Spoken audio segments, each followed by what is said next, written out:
happen in the grand finals. It is not easy, ladies and gentlemen.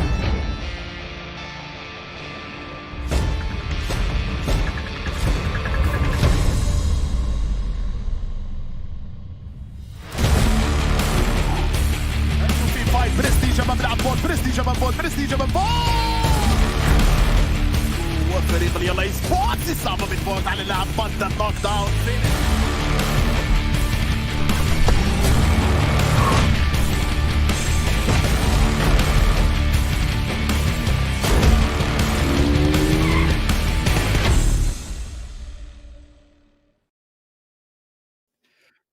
Day 2 of the finals here at the PMPL Arabia Spring Split 2022. My name is Harlan Wolf, and I'm joined this time by Imperium on the desk. It's 6 games down, 12 to go, Imperium. How are you feeling coming in now?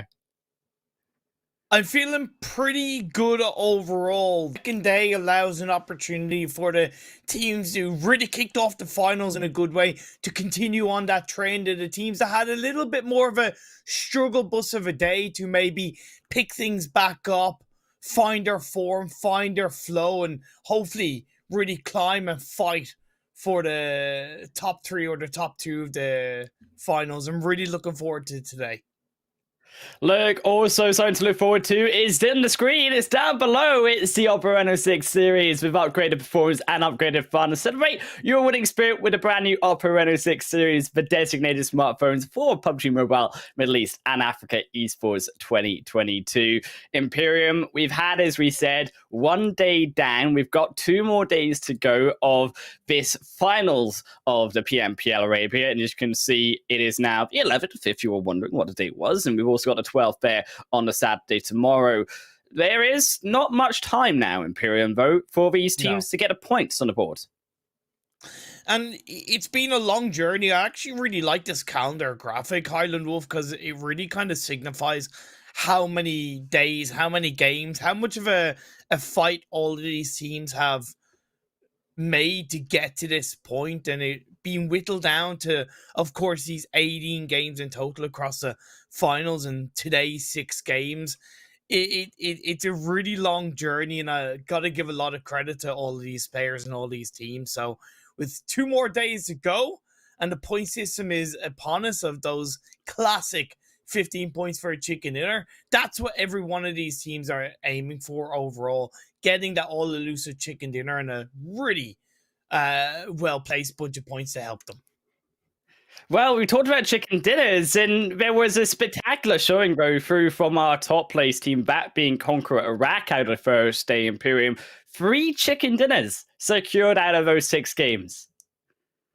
It was amazing when I had a look back and really kind of got to see how Conqueror Iraq performed coming into the finals.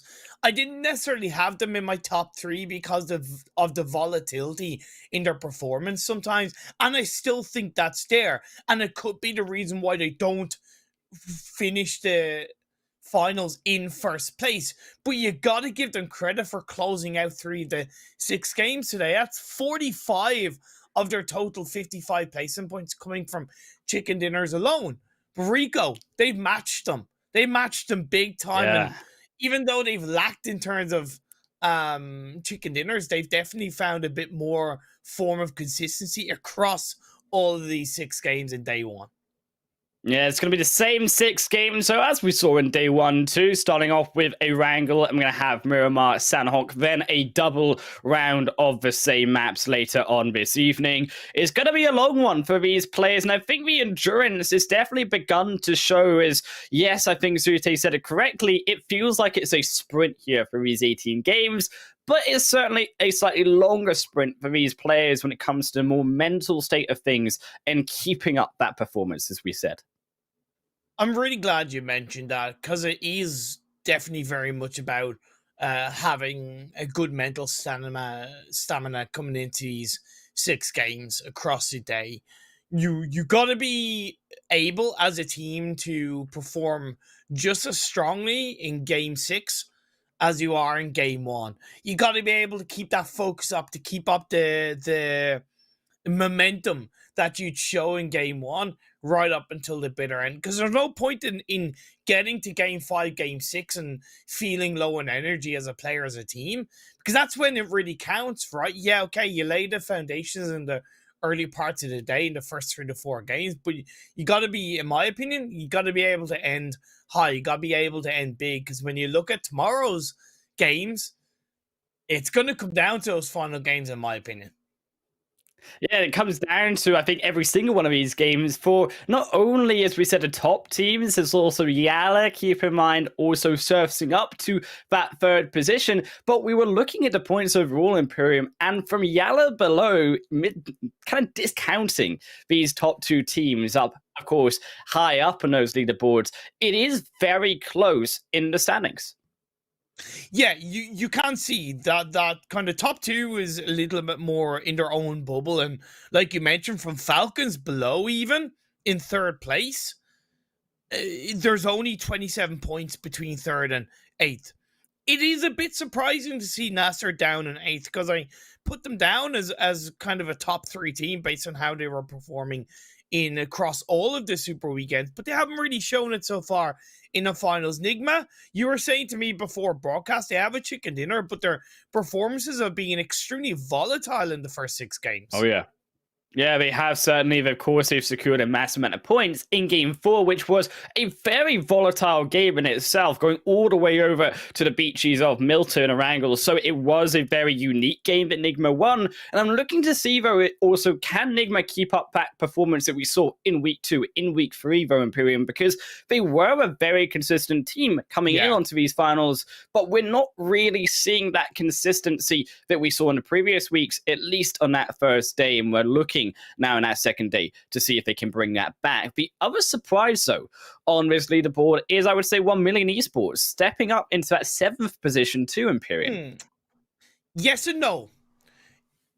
It is a bit of a surprise, but I talked to Jabal after the league stage, after the last Super Weekend, and I asked him, look, what's your team's mindset coming into the finals? And he literally said, I don't care where we finished, because we're playing for the full split. We're playing to improve. We're playing to gain experience. And I think that kind of healthy mentality is so beneficial, because you're not stuck in the moment. You're not kind of stressed by, oh no, we have to finish in the top 3. All they're looking at is, okay, we'll play every game. If we do well, awesome. If we do great, we don't stress about it. We learn from it. We use this experience to play into the future. So on one hand, yeah, it's a surprise, but on the other, based on their mentality and from talking to Jabal, it's certainly not. Yeah, in his second page, so I think there needs to be a push on that mental, some sort of confidence booster, because there is a slight lack in terms of points, particularly in some of these teams. I think the biggest surprise coming really here from Rod, from Stalwart, not really having the results. Even KAMIKAZE, we could say from the start here of the tournament, having that surprise. But the biggest, I think, out of all of these really must be DDD Esports, because we were saying at the start of yesterday, Imperium, we're either going to get a DDD Esports that is going to be very consistent in what we saw in Week 2, or it's going to be very hit and miss. In DDD, unfortunately, we are seeing the latter out of that first day of games also. Yeah, out of the first 6 games they played, they got 1 decent point. So 16 games in 16 points in 1 game meant that, yeah, out of the 25 points they got, 16 of them came from 1 game. I don't think it's much of a surprise when we look at the second half of the standings overall. KAMIKAZE didn't make it through to the final weekend. Stalwart, for the most part, have been on a bit of a downhill trend. I'm actually surprised to see them in 9th and not a little bit lower, to be honest. If I'm going to point out any big surprise in a negative way, it's 963 Egypt. I thought they might be coming into this finals a little bit more stronger, a little bit more well-rounded, and just up for the fight.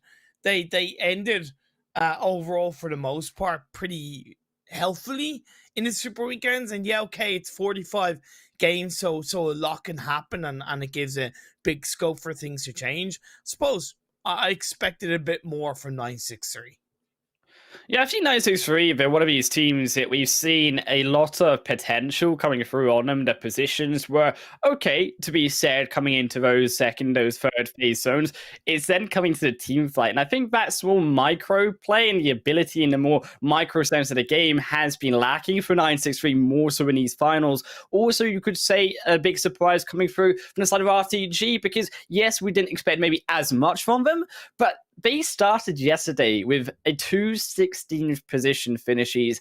They finished the third game with only 1 point. So it's actually quite surprising that coming from their first half of yesterday, that they got those points at all. And more surprising that RTG, Onoi's team's winner on top, Imperium, can be one of the deadliest teams. No, I'm sorry. I'm going to have to kind of counter that. I'm going to have to be a little bit harsh. And it's not that I don't think RTG aren't capable of performing stronger. I certainly believe they are. But when you come from a Super Weekend format where you have 3 weeks and you have potentially different teams in each Super Weekend, there's a lot of variables in play that can help be a benefit and, of course, be a negative to a team. And RTG, credit to them, they got into the finals. But when you have this isolated lobby of what is technically the 16 best teams in PMPL Arabia, every mistake that you make is punished so much more heavily. The teams have come from the break, come from the Super Weekend, maybe a little bit more prepared, a little bit more aware of what's going on around them, and they're going to challenge, and you got to be able to sink or swim. And I'm just not surprised that at the moment RTG are sinking. I hope that day 2 today, they prove a little bit more, of course. I just don't look at this and go, oh, it's a surprise to see RTG in 16th. More so because somebody has to be last. And considering that they did kind of, finish the Super Weekend in around kind of 13th to 16th, it's just less of a surprise that they're here after day 1. Because that's interesting to me, because I remember when we casted the Super Weekends Imperium, you were saying yourself that when they are on form and they have that synergy, and I think that's what's lacking in the camp for RTG, in those 4 players together, they do look quite good in the way in which they play some of these games, but they're not consistent enough at keeping that right mindset, about keeping those right play styles through game to game, and that's what's really bringing them down, I think, for a lot of not only RTG, but those 8 teams on the bottom of the leaderboard. And now coming into day 2, it's about rethinking, redoing the homework as well, and saying, well, actually, what are the changes that we need to make? Because as you said, it is a different lobby. It's a different play style in a way in which these teams may be looking to extra strategies, extra maybe techniques that they're informing in onto the finals. And that's why I look at a team such as Twisted Minds as a really big example of that. Right now, maybe RTG benefited from Twisted Minds in the Super Weekend trying different things. And then when you come to the finals, Twisted Minds are up there in 4th place. They have a really nice balance of placements and elimination points. And I think that's what's forced teams that are in the bottom half to just not perform as maybe well as they were expecting coming into the finals. Still, playing path though is going to be more centered towards this western side. A little bit of western love. We never got saw that in the first day for Erangel here, and see how these teams will adapt to it. Slightly easier playing path, we could argue, for likes of YaLLa for Rico, Infinity Esports up towards that Hospital George Pole side, and a team's going to change slightly here, maybe opting for that more South Island if they were more of these farm multi-side teams, as we can already see Stalwart making that change and going towards that South Island itself. Easy from 1 going onto the western side of Military Island, I find extremely interesting. I don't fully agree with it, but I do get the logic and I get the theory behind him having that position locked down. Curious to see if it's going to benefit them coming into this phase 1, and it low-key does. Low-key does. He can hang around this area predominantly off the back of looting a couple of buildings and really hold down the very, very western tip of that military island and have a look towards Ferry Pier and give the rest of his team a little bit of information, providing he has kind of a 6x, 8x scope, because that is enough, a short enough distance to get information on the likes of Conqueror Iraq and a couple of other teams. I also think when it comes to that information, the rotation is potentially what we saw onto Everest, particularly back from YaLLa. Maybe also Dunak opting to change their strategy a little bit, try to go for this more Everest side rather than rotate up towards the bridge because it isn't in play this time. Could be a worthwhile strategy to take into account, considering that maybe teams like Falcons, that of DDD Esports, may wish to come down through the Everest side, considering that it is going to be so far from the other end of the side of Pachinko, and so many of these teams going to be caught up in that more eastern side. You can see also on your screen there, that was the beautiful prizes that you can take into your pockets. So never mind these teams by opening PUBG Mobile, going to the Esports Event Center and participating in the event to earn the special items over there. Twisted Minds, they're going for their usual split drop in around the farm area.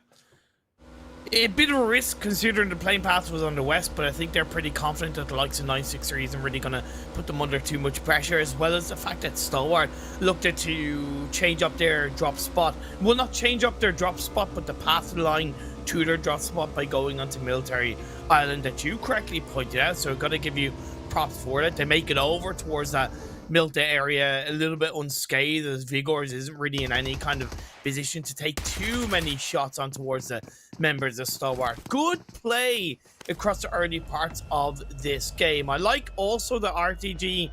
I know it's predominantly probably because of the playing path, but they have opted to clean up a bit of a more solid Roshawk Watertown 2-2 split inside this game one. Knowing that Twisted Minds isn't in the lobby for these finals does make that area a lot easier to control instead of opting to go more towards Yaznaya and risk having a player picked off against Falcons.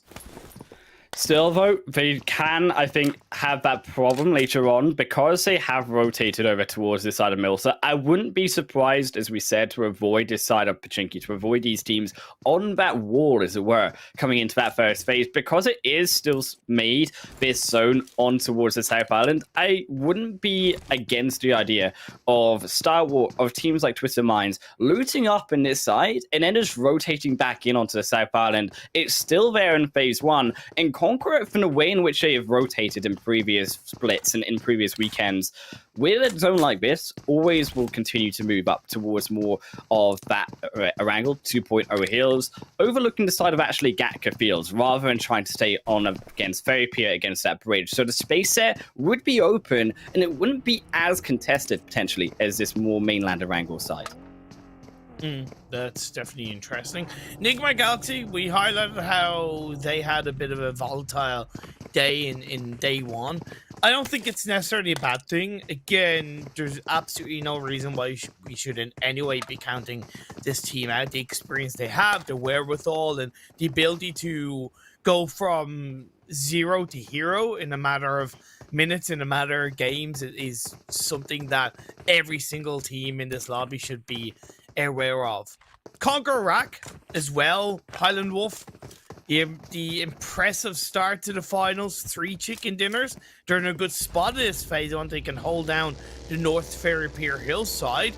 They don't want to be too central, in my opinion, because that allows teams from both the west and the east to potentially sandwich them.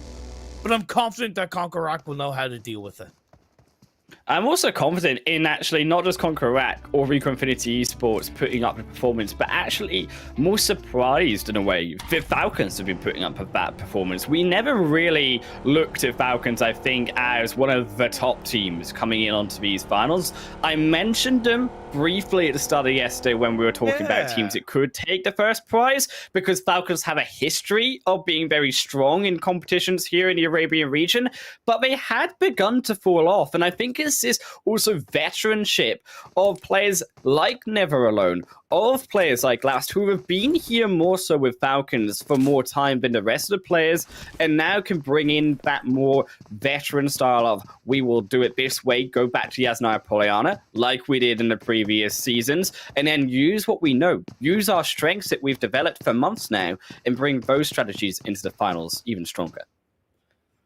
Such a consistent day of performances as well for them. They did bookmark some kind of poor points secured, with game 1 being 5 points and game 6 being 4 points. But in between that, it was a 14, 12, 10, and 20. You can't really ask for anything better when you're talking about the mentality of a team, when you're talking about the momentum and how that can shape the team's communication, the team's confidence. Yes, okay, the best teams, the absolute best teams, should be able to bounce back as a team and not allow the stress to get to their heads. But the idealistic kind of momentum you want is that you have those real healthy foundational games underneath your belt at the start of this short format finals, right, where you have 3 days, 18 games, where on day 1 you can look back as a team, discuss what happened, and despite pointing out elements of your gameplay that you can look to improve, you can kind of stand back and go, yeah guys, we had a good start to these finals, we had some good games, well done. And that puts a smile on the players' faces. You're heading in the right direction. And I think that also needs to be said, a confidence booster for some of these other teams. We also said that teams that we expected to be on top, like NASR, slightly below that leaderboard, Nigma Galaxy, to an extent, have been very volatile, as we mentioned beforehand. So they do need that slight confidence boost. They need that more ability to have that consistency in their hands coming into day 2, because day 2 is Nigma are making a slightly interesting rotation. We'll actually circumvent here KAMIKAZE and CONQUEROR almost perfectly in getting inside of that very Pira. But to go back to my point, it's all about today, really, in terms of the points. Today is where we're going to start to solidify where these teams improve. We'll end up in a leaderboard by the end of day 3. I definitely think the top 8 at least, or maybe to an extent the top 5. There's still going to be 6 more games tomorrow. It all depends on how you can really use how you performed in the first 2 days to shape how you set yourself up into the final day. The phase 2 has popped up, and it's a pretty disgusting southwestern shift. On one hand, it takes away the military island from the end of this game. But on the other hand, with the amount of water in play, you're more looking at a phase 4 rather than phase 2. The amount of landmass available, considering we have lost 0 players in this game so far, means that we are probably going to have that dam broken a little bit more earlier in this game. There's only so many strong positions available in this kind of circle, especially with Quarry in play. I think particularly Quarry going to be a big location here that YaLLa are going to have to defend, but also Primorsk, to be fair. 1Million do have to damn aware that their location on this map is still fairly centralized, and it's town like they could also be an eye out for some of these teams. Maybe not to try go in onto the city to contest 1Million, but on the outside begin to surround them. And if that zone's just back up away from Primorsk, 1Million, if they haven't defended that properly, are going to have a really hard time getting back out. CONQUEROR, alongside many of these teams, also going to struggle with Nigma, knocking down 1, almost knocked down 2. They find it. There comes the second through from Hamodi. I don't really get why CONQUEROR disengaged away from that Fairapir hillside, because it's not like you don't have good exit strategy on that Fairapir hillside coming into phase 3, phase 4. Yeah, okay, if phase 3 considers the center, continues the center and the coastline, it's not really a bad thing, but I just don't think they really needed to move, and they paid the price losing at least 1 player. Still, Nigma continuing through.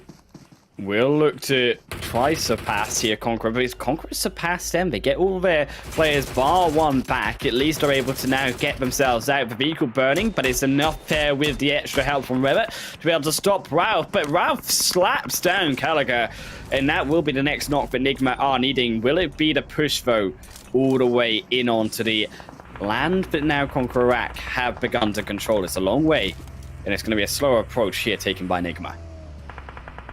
I like this aggression from Nigma.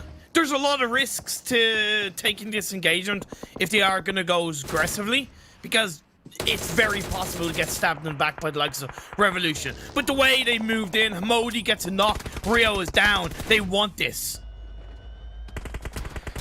Reva Still moving past. Conqueror do not want this, so Conqueror are out of there as this zone is beginning to close in. The pressure of these teams in behind Nigma. I think that's what Conqueror Iraq are trying to rely on, is they know that teams are going to be coming down behind them, and they're going to use that pressure to get themselves out of there. But Reva just runs in onto Primorskin.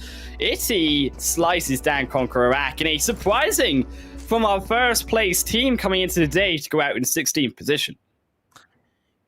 It's definitely a bit of a surprise, but when you look at what I've pointed out that we saw on the Super Weekends, that we kind of saw yesterday, the volatility of Conqueror Iraq, they either have a massively strong game or they have a massively poor game.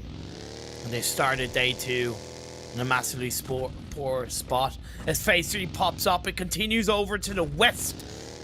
Yes, a lot of the water is out of play, Highland Wolf, but that still doesn't make this kind of circle easy. Rico Infinity are up on towards that northwestern coastline. They have a 4-man spread, but I'd recommend they should look to lock down a bit of a core position a little bit tighter.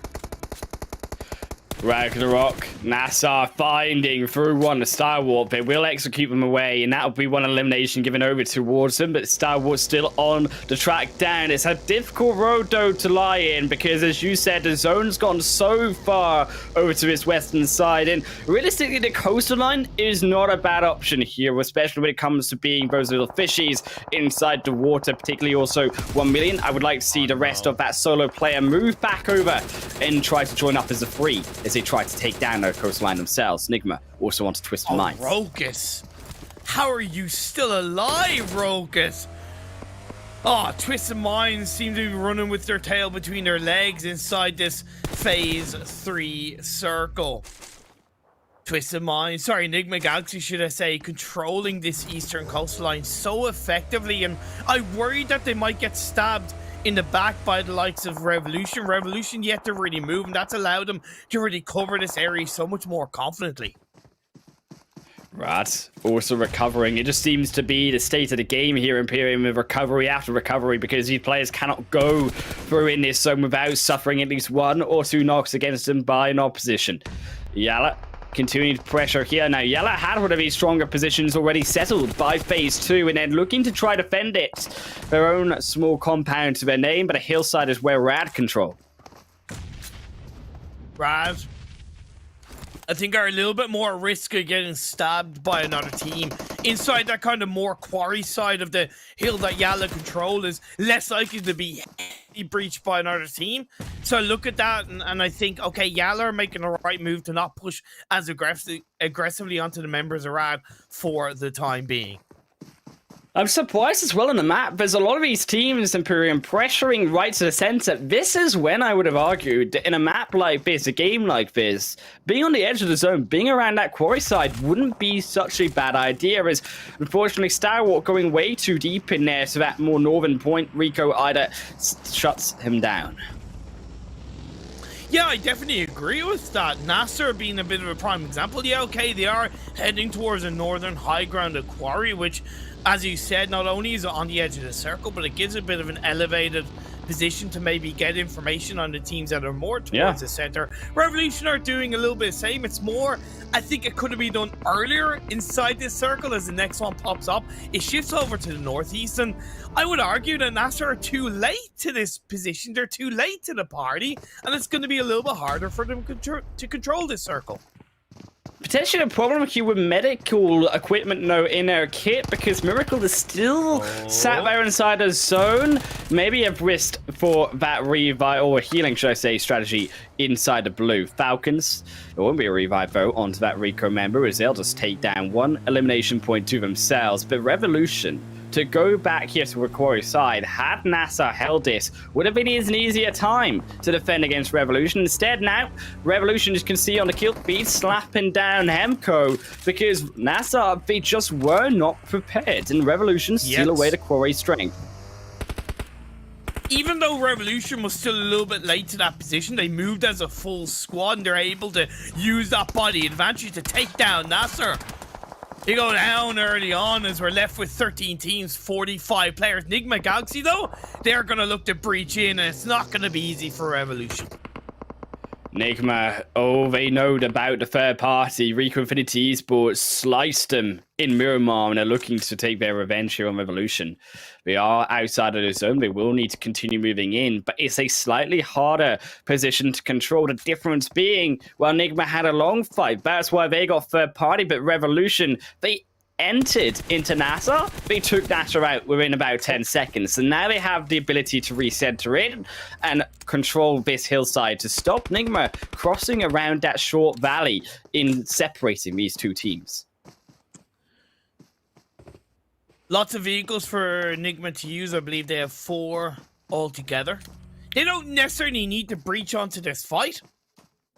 They could opt to go in towards a high ground hill to the north of Primorsk. Yeah, okay, KAMIKAZE has 1 player as an anchor point, and 1 million are close to that position as well. But Nigma have a couple of options in play. I would worry that they're not sending an anchor player a little bit closer to the edge of that circle, or at least within that hillside. We'll have to wait and see, as the big cluster teams are definitely forcing a lot of trouble onto each other on that northern side. Triple D, RTG, 963 and Rad, all very close to each other. These teams right on this western side, though, it's a much harder position for them. Not as many options given across. Dunak are eventually going to have to move here. So are Falcons, but you can see Falcons just beginning with those smokes to make those revives back through, and they now only have an opportunity to come into the zone. Rico going to be the first one, though, to enter on into this lakeside, and it's RTG and all of these teams to try to fend away these squads coming in for the western flank. Gonna be tough for Ada. Has to try and use that low ground to his advantage. Nearly does. He does do it. Humam is down. And now Ida, that was a crucial one indeed. Is Saif. Nade gonna go over to the side and it will miss out. Sidestep. Now the revive back through. Humam, but where is the support from Rico Infinity? There's no one left, and that's the problem. Is Ida, he's all on his own. A 1v4 situation. Rico Infinity Esports, they're good, but I'm not sure he's quite this good. He's going to need more knocks to begin this fight in a more equal footing. The circle shifts up north, so a potential third party onto Triple D could be in the pipeline, whether it's 963 or possibly RTG. Will of course go against Ida, and that's going to be the case. Safe finishes him off. Good play from Triple D. And crucial to finish that fight off. The road as well going to be dire in this zone. Phase 5 going to be split into almost 2 pieces. It's going to favor these western teams slightly more, but certainly the hillside, the more higher ground coming out of that quarry, is going to still be more relevant for a 963 in Revolution. Falcons, so still fighting, just like here Rico Infinity, for some position inside of this zone. As Phase 5 will begin its close in, but Twisted Minds not quick enough to the draw and will fall first before them. Nigma Galaxy are playing this game to absolute perfection. Every single thing that I'm looking at them, that I'm suggesting that they do, or in my mind I'm thinking they could do this, they're doing it. Yeah, okay, the timings might not be perfectly there. That's not the easiest to pull off. Lucky drop item, the Q&A event. Head on over to the live chat on the eSports MENA Facebook and YouTube page. Answer a couple of questions and get in with a chance to win a couple of prizes. Permanent rewards there up for grabs, and also up for grabs here a position for Falcons. If they can just secure their position past Rad, they've got now one onto Munir. Kill feed also lighting up here as Triple D take one, confirm away Munir, and Falcons lost out at least on 1 kill. But it's this third party that's going to help Falcons regardless to get over the top of this ridge, and Del Happens waiting though on the other end. Finally the only one remaining. I'm not sure Del Hap wants to be in this position anymore as Falcons a full squad. Cautious approach to come over the top, knowing that there are more than just this team in front. Is that 3 teams inside that compound on the southwestern edge of the circle, or just... Yes, it is now 3. You've got KAMIKAZE, you've got YaLLa, you've got Nigma Galaxy. I don't think this is going to hold on. The dam is going to have to break as Dunak, they go down. We're down to 9 teams. Very interesting nade being thrown out. YaLLa, they need to get rid of KAMIKAZE as quickly as possible. Oh, but KAMIKAZE then not leaving anytime soon. YaLLa They're not pressuring them hard enough to force their eviction. And KAMIKAZE, they are going to sit quiet in on this next phase to see where it goes next. YaLLa, both of these teams not willing to make the move, waiting on this next phase shift as Rad finally go out, but it goes all the way up to the road, and again, that road is going to be a problem. But for a 9-6-3 in Revolution, a gift out of the bag of tricks that is being played in all of these 16 teams. PUBG Mobile Gods have answered the call for Revolution in 9-6-3. It's going to be a little bit harder for 9-6-3 as they don't have as much hard cover, whereas Revolution have a good few buildings to use to provide the hard cover and to play from on that southeastern edge of the circle. Triple D still up as a full-man squad, while KAMIKAZE starting to make the push onto YaLLa.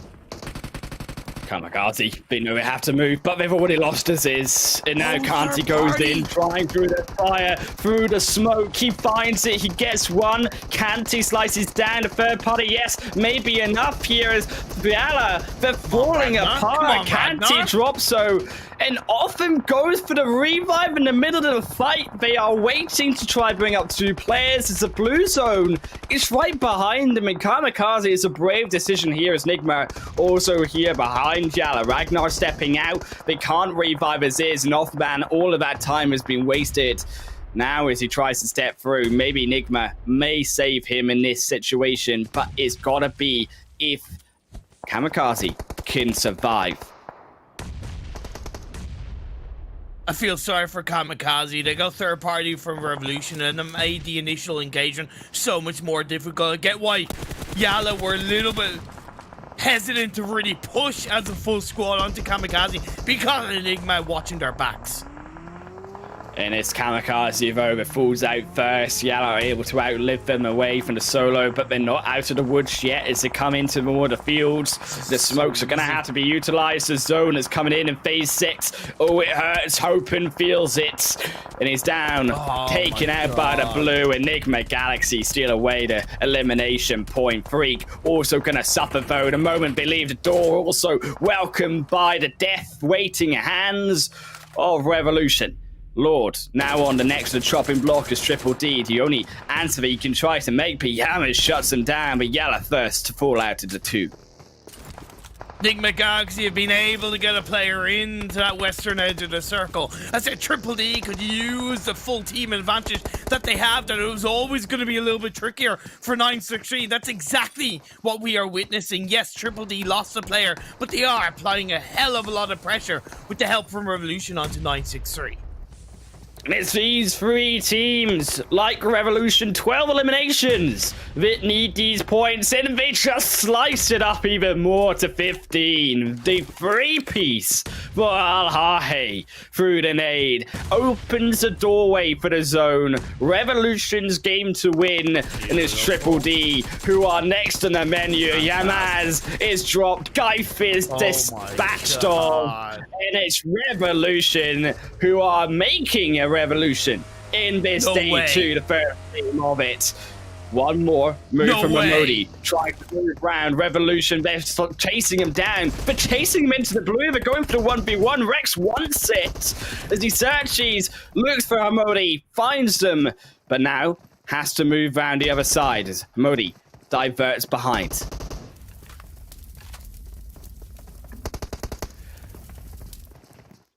Rex finding, searching Imperium. They've almost found a QHT. He's got nowhere to go. QHT shut the door on the other side. So Modi goes back upstairs. He's not out yet, Imperium. He's still surviving. He's got one more molly to his name. He's inside the zone. But now the full side of Revolution. Don't even lose a player.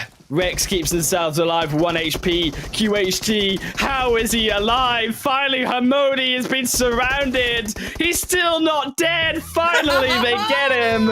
Is Revolution go in for the beat up and they smash Nigma down. Such a good performance overall from Revolution and Nigma Galaxy. chicken dinner from Revolution. They played so well on that eastern side.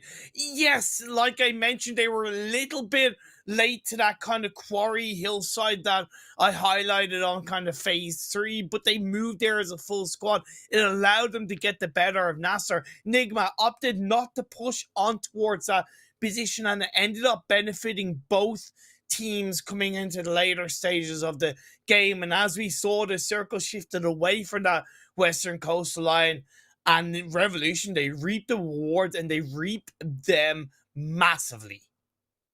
Look, they massively had a great game here coming through in the first game. What was that now? 18 kills here, looking at roughly the amount they were able to like get that, yeah. And then also that chicken dinner on top. 19 on top of Hamodi by the end. It's such a statement for Revolution to get back on board to these higher up positions on the leaderboard. And for Revolution, out of any of those teams, I wouldn't be surprised to say Revolution being one of them, because we actually saw them do similar a game like this yesterday, but not to this extent.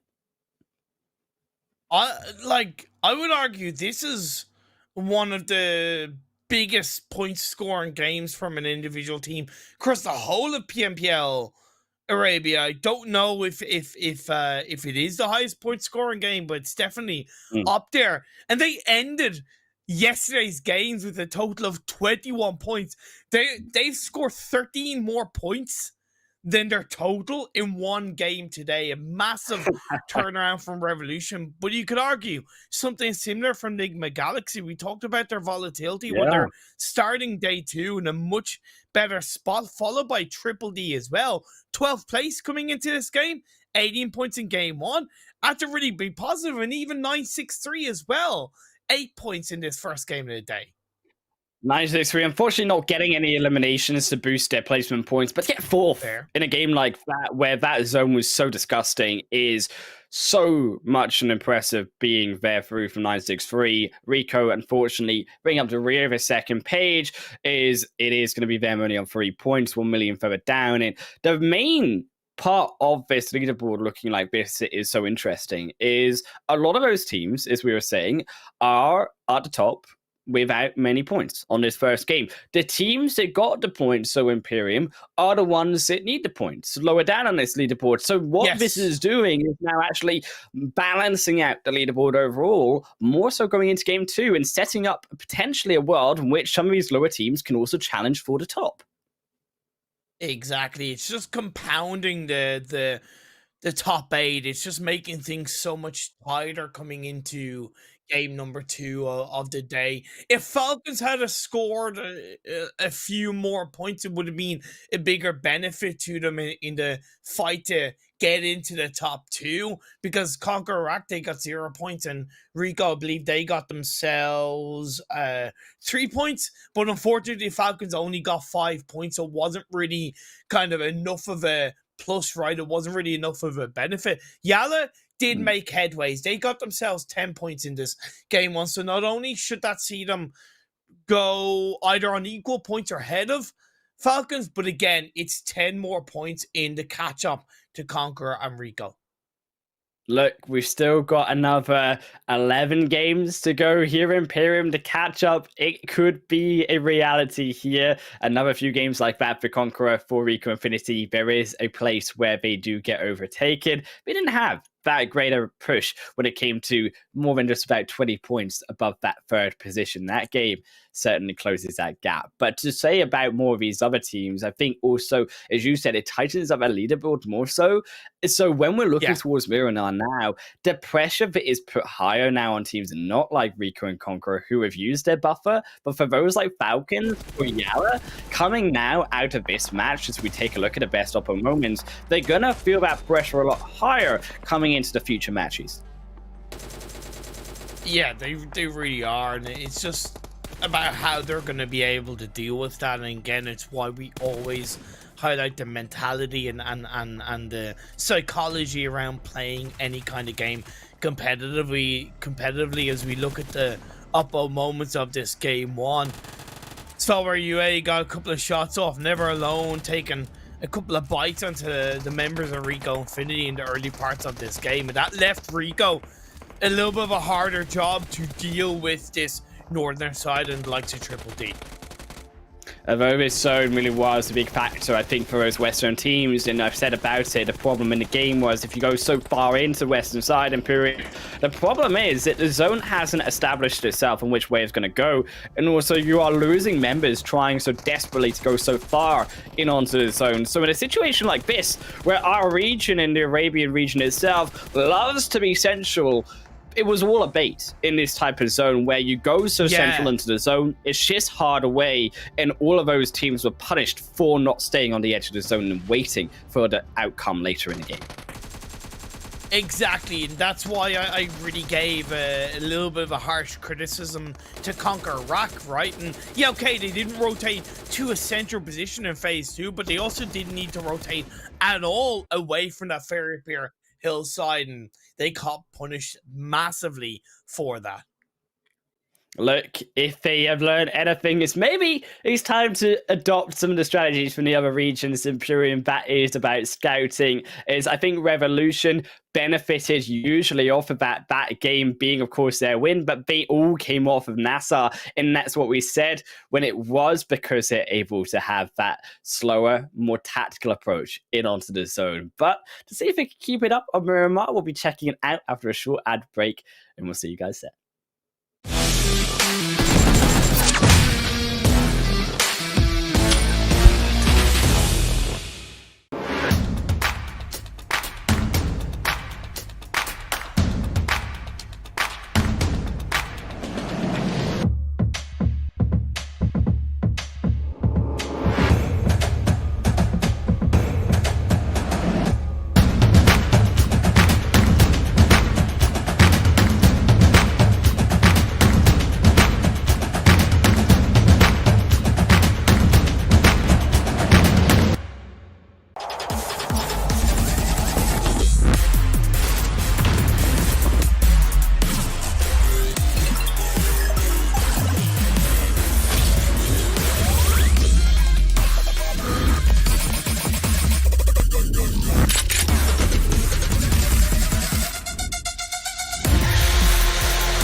We're back here, and for what is down for the second day of the PMPL Arabia Spring Split, my name Hannah Wolf, also Imperium, joining us for the rest of our 5 games today. Also, vote, bring all of the action is our streaming platform partner, Nemo TV, bringing day by day glory, which is all of this beautiful stuff on your screen, including us too, Imperium. We are included in that glory, but if you want to also get involved, yes, you involved in the shout about which team is going to be on top, you can jump in onto social media and join in on the conversation using the hashtag PMPL over YouTube, Facebook, Instagram, Twitter, and also TikTok as well, and give us your own thoughts about who is going to win and who is your favorite coming in onto these finals.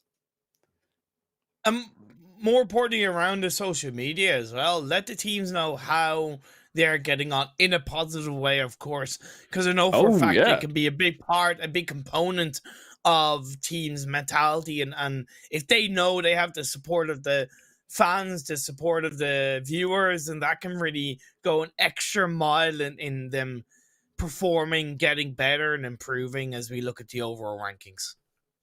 The overall rankings still going to be Rico in on top because CONQUEROR, of course, did go down in that 16th position. But Nigma Galaxy stealing away that 3rd position, Imperium, now with 73 points. And as we suspected, that leaderboard being very close-knit between that 3rd and towards that 7th place team. A slight drop-off there to Triple D, who also, alongside Revolution, now joining that top 8.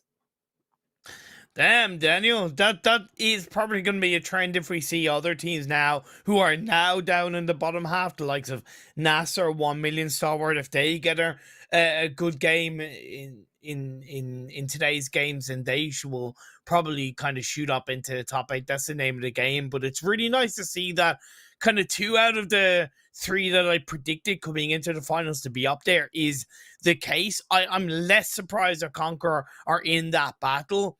And it is starting to get closer now. Only 20 points dividing CONQUEROR and Nigma Galaxy. The chase is on as Team Falcons hold on to 4th. It's just a healthy balance, in my opinion, between elimination points and placement points for pretty much all of these top 5 teams. What's really hurting Twisted Mind, and I never thought I would say this so much when we saw how they were playing at the start of PMPL Arabia, is Twisted Minds and their lack of elimination points, 20 compared to 40 placements. That's hurting them. It really is.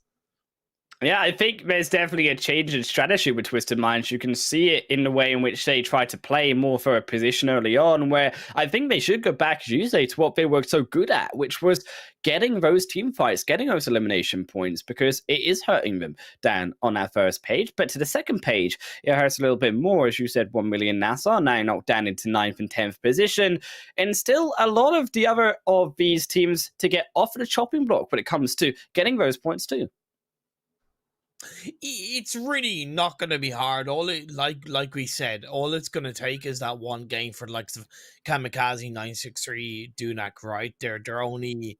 KAMIKAZE are only 15 points behind 1 million in 9th place, and they're down in 15th. So that really is nothing to be sniffed at.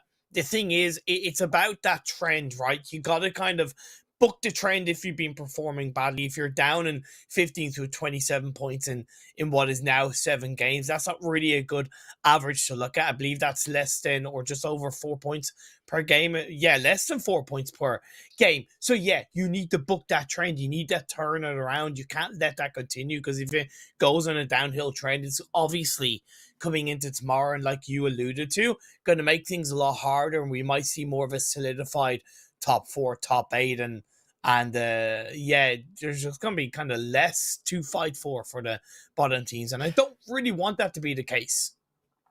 Yeah, I want, as well as same as you, to see these teams fight, and we don't know who's going to win to that very last match. I want to see multiple teams up there, and it is beginning to look like that a little bit more after our first match. And this second match going on to Miramar, it's getting a little bit spicier still, with this playing path going to be going down towards the south side more so.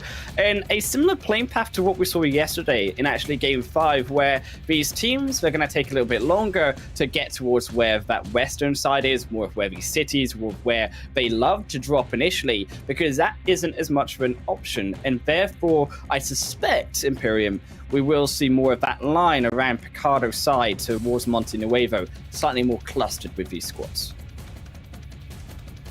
Nothing really out of the ordinary for the time being in terms of teams dropping down. I really don't want to see NASR lose a player early on a bit of a split drop around Los Leones area. Obviously, Stalwart UAE going to take advantage of that Porter Preso area being so close, and they're going to drop there as a full squad. That's definitely good to see. Falcons up in the north. They're probably going to have a bit of a fight into this circle, as it is going to be pretty heavily down south. At least it does complement the playing path. But I'm looking at this phase one. I'm going, we could see a Los Leones finish, right? Because even on phase 2, phase 3 continues to shave up north, Los Leones is still going to be most likely in the center of the circle. I'm not against this. If there was ever a finals with a Highland Wolf in it here, Imperium, there had to also be a Los Leones zone. It's going to come here, at least in Game 2, potentially. Center, slap bang in the middle. But the pressure as well, I think, on those teams in Los Leones is slightly greater, because these teams like Revolution, NASR, also Dunak, they all eventually by phase 2 Imperium begin to rotate out of Los Leones for the most part. Revolution being the more last team to make that rotation, always kind of going up more towards the northern end if it is a zone in that more sense. But this time it's about, can they redefend their own location that they start off in? Nigma Galaxy going to go around the Valdemar area, so we're going for a little bit of a further path line into their drop spot. It's not going to be too hard for them to enter this circle on that south side because of where phase 1 has ended up being. We see 3 teams in Los Leones right now. Highland Wolf, there's Revolution, there is NASR, and there is Dunak, if I'm not mistaken. Yes, Los Leones can hold 3 teams, but that does mean that there's a couple more risks in play on a team getting caught off guard, a player losing, and a player going down, should I say. And yeah, it does worry me, especially when it comes to maybe disengaging away from the city too late and having too many teams surround you. So, going to be these teams, I think, as we said, not going even as far, though, as Picardo, really, towards that Montenegro side, coming back more towards that zone later on. They are beginning their looting phase, as we expected, about that line, as far as Rico Infinity Esports do have the end there, too. But I think it's because these teams, they are going so far out, but the problem is going to be coming back in, Imperium. They're going to have to re-fight their way through all of these teams that they've now just ignored going so far away from this first phase. The one thing that, on a side note, I'm saying it now because it's really heavily popped into my mind. One thing that we do need to think about as well when we're looking at the overall standings, and I mentioned how there's going to be technically less to fight for. There is going to be regional finals that these teams are going to go into. We don't know yet how many teams will qualify for the regional finals, involving obviously other regions like we saw throughout the 2021 esports year. But there is positions available from this PMPL finals. So it is something that the teams need to consider, that they might not be fighting for the top 3. They might not be fighting for the top spot, but they could easily be fighting for a regional final spot off the back of the PMPL Arabia Spring Split. Yeah, if we're going off of last year, it would be about a top 5, top 6. It's got to, as we say, see how many teams do go through from each region, but it tends to be slightly more so from the Arabian side region from previous events, as we can say. But it is still that prize pool that is going to be the ultimate goal that these teams are fighting for, about $10,000. Still for first place, up the grabs of whoever can get it. Now trying to think and speculate on what could be the case, because with PMPL Arabia, remember spring split and fall split, the teams actually qualified into different regional finals, right? Yeah. In this, it was with kind of European, CS, and Turkey teams, and in the fall split, it was with South Asian teams. Based on the fall split, it could be with South Asian teams, but this year there's a specific PMPL Africa, right? So you got to consider that factor. So it might be less than 5 teams. But anyway, I'm getting too far away from the table. Things are starting to rotate in towards this phase 1 off the back of the blue zone. You have YaLLa, they went to Picado, they have an easy exit point. Dunak still have a couple of players inside Los Leones and a couple of teams up north, a little bit similar with NASR and Revolution. They have less to worry about because they landed on the southwestern edge of Los Leones, and there's nearly always a little bit more space around the southern side of Los Leones in comparison to the north. Teams finally beginning also to make their path down towards Los Leones. I don't expect too many of these teams to go, of course, into Los Leones. I think, as we always say, going into the city, phase 1, phase 2 is very harsh. If it does go shift away, it can still be a possibility there to go elsewhere. Even down towards that more south side is also always a chance that the zone could go there in phase 2. And as a result, teams like YaLLa, teams like Triple D are slowly rotating down towards the outer edges of Los Leones itself. CONQUEROR also finding here at 963 as they make their own rotation too, as we said, back through these teams and through a graveyard. I don't really understand 963's rotation in this phase 1. I don't think they needed to go onto the western side of La Bedita. They could have rotated a little bit on towards the eastern hillside, maybe have a couple of players on the compound to the east of La Bedita in the flat field, and then just have one player scouting on the high ground. Yeah, okay, they have rotated as a full squad, but I would say that they're a little bit lucky that CONQUEROR aren't really set up in a position to take that fight, and they've been able to get away without being punished. But I don't fully understand 963's rotation in this phase 1. I think what they're going for here, Imperium, is more of based off the homework that they've been doing. So CONQUEROR do tend to go for a slightly more split drop over Minas Generales, beginning so around also Graveyard. So doing it in phase 1, it's a possibility that they could get away. I agree, it's extremely risky. CONQUEROR could have also come together, but it works out. And that being, as you said, towards the eastern side, that coastal line, there's been a lot of these teams, particularly Game 2, Game 5 yesterday, where the zones were based more of that northern side, checking out a replay as well through Rico and their RTG. But those teams on this eastern side are more congested than on the west, so 963 potentially trying to go on the quieter side, even though there may also be less options later on in this game. Phase 1 about to come into phase 2. Twisted Mind still inside the blue zone. Rico and Finny still inside the blue zone. Falcons, for the most part, still inside the blue zone, but a couple of players much closer to the edge of the circle, while Nigma Galaxy also still in the blue zone. I'm a little bit... I'm not surprised, but I expected Nigma Galaxy to go for maybe a little bit of an earlier rotation into this phase 1 circle based on where they went. I'm just not surprised because it did take them a little bit longer to even get into Valdemar from that plane path, as phase 2 does go up. It does shift up towards the northeast, a little bit more northeast than I expected. So Los Leones, of course, still in the center of the circle, but it's a bit more to the western edge than I expected.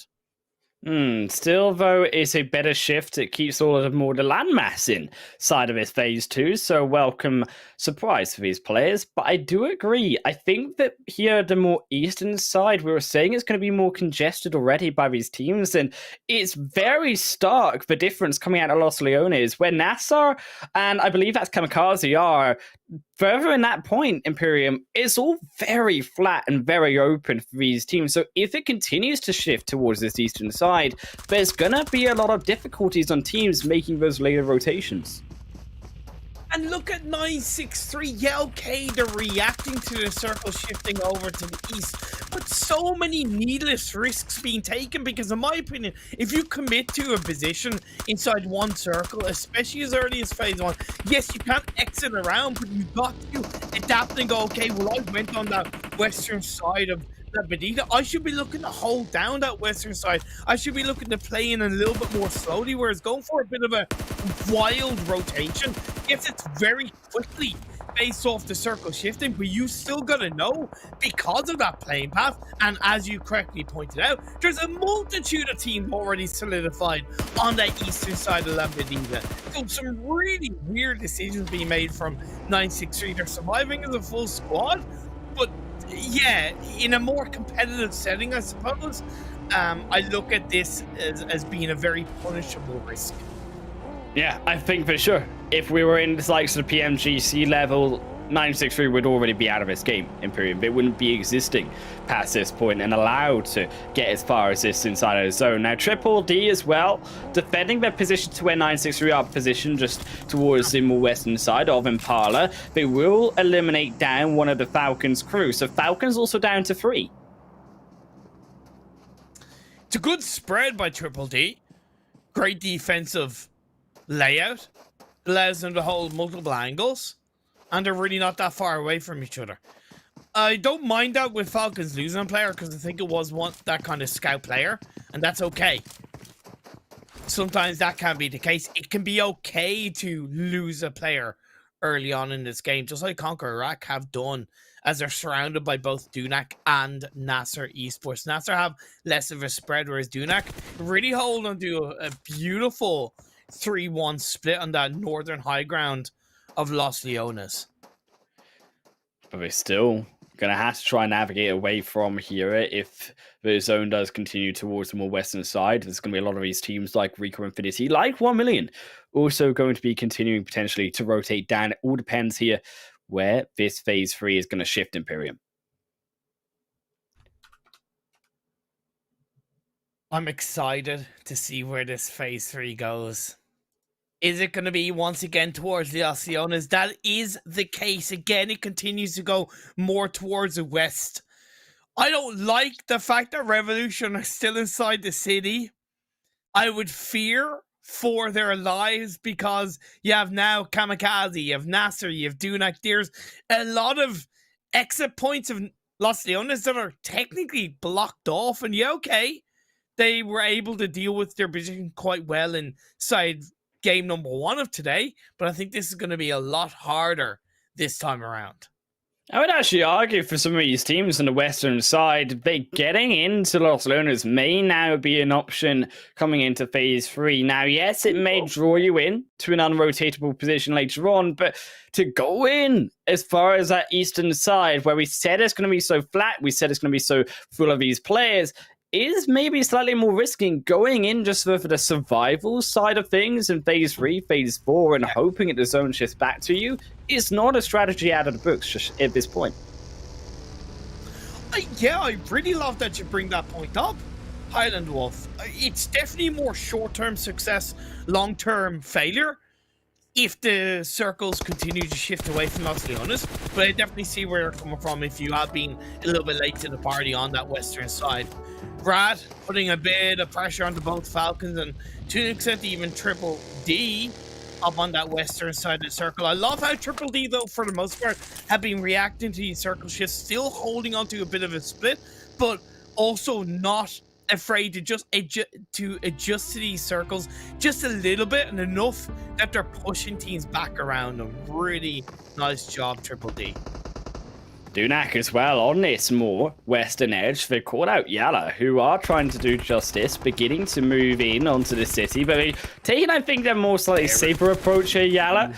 Just outside of the city, not really worrying too much about going deep on into it. Still the option to rotate back out. They almost catch out life, but he does get back indoors under, or should I say back towards that cliffside with the rest of his help from the rest of the team. Indoors, though, YaLLa still a little bit stuck here. And I think for YaLLa, they need to really find a knock, because as long as Dunak are in his position, as long as Dunak have that high heals and don't suffer the knocks themselves, YaLLa can really rotate nowhere. Couldn't have said that better myself. I would have preferred to see them rotate in towards the more deeper center part of Los Leones. To be frankly honest, Rico and Finini are looking to engage on towards the members of ONEMILLION up on the very northern edge of the circle. ONEMILLION had a bit of a weird, okay, not a weird, but a risky 2-2 split in this kind of circle. Was going to split their focus a bit too much, and they kind of paid the price. 963 have reacted pretty well despite my early criticism in the first couple of phases. Now circle shifts over to the west. That I was not expecting. Los Leones does become a more viable place to rotate to. Now is the time, I would say, is definitely you. If you are Twisted Minds, if you are Nigma Galaxy, you get into Los Leones because that's your best bet. Trying to navigate through that more western entrance, it's not going to happen. It's a nice idea, but this late into the game is not a feasible idea that can be pulled off successfully. 963, for all the risky rotations, they're now punishing the rotations out of RTG, and that's going to be the second elimination. Is Karam also falls and bites the bullet. The biggest thing that has really benefited 963 is how quick at least they've reacted to every single one of these circles. So credit where it's due. Triple D will be able to get ahead of them. Messi for 963 is on the anchor point position in the eastern edge of the circle, so that is something that the rest of the team can use to their advantage. ONEMILLION have joined and banded up together as a 3-person team. RTG are down 15 teams, 52 players left alive. I hate to see it, RTG. I wanted to see them try to perform a little bit better. As we said, we want these teams to try and perform at their best. RTG can have to come back in on to the next game later to try redeem themselves. 963, though, very, very risky in through all of these teams. And this is not the time to crash your vehicles, Zuxy. Almost over the top, ONEMILLION. Oh, it was so good, and it was so free to take that elimination through. Izza now having to resort back down to the smokes, but they have nowhere to go. Yeah, there's absolutely nowhere to go. I'm a little bit surprised that they didn't just full send it on the road. I know it's a bit of a more of an open position, but full send it onto the road to try and get it into the same building as Messi does have held down. So maybe a bit of a panic play from the rest of the members in 963. The blue zone is closing in. The likes of YaLLa have a good spot. They've been able to avoid Dunak on towards that northern high ground. KONQUEROR as well, looking very good on the high ground. KONQUEROR have a fantastic position straight in the center of this zone. It is closing in once more to phase 5, and that's where it's going to begin to pick up the pace, because it's not these teams that I'm worried about. It's teams still like Triple D, teams still like here Falcons, Stalwart UAE, all of these little members here and there on the eastern side who are so late to this party. How are they going to navigate their position in? Maybe, yes, a slight bit of luck here in terms of players focusing more Los Leones by phase 4, but it's still going to be tricky to navigate a position they're further in.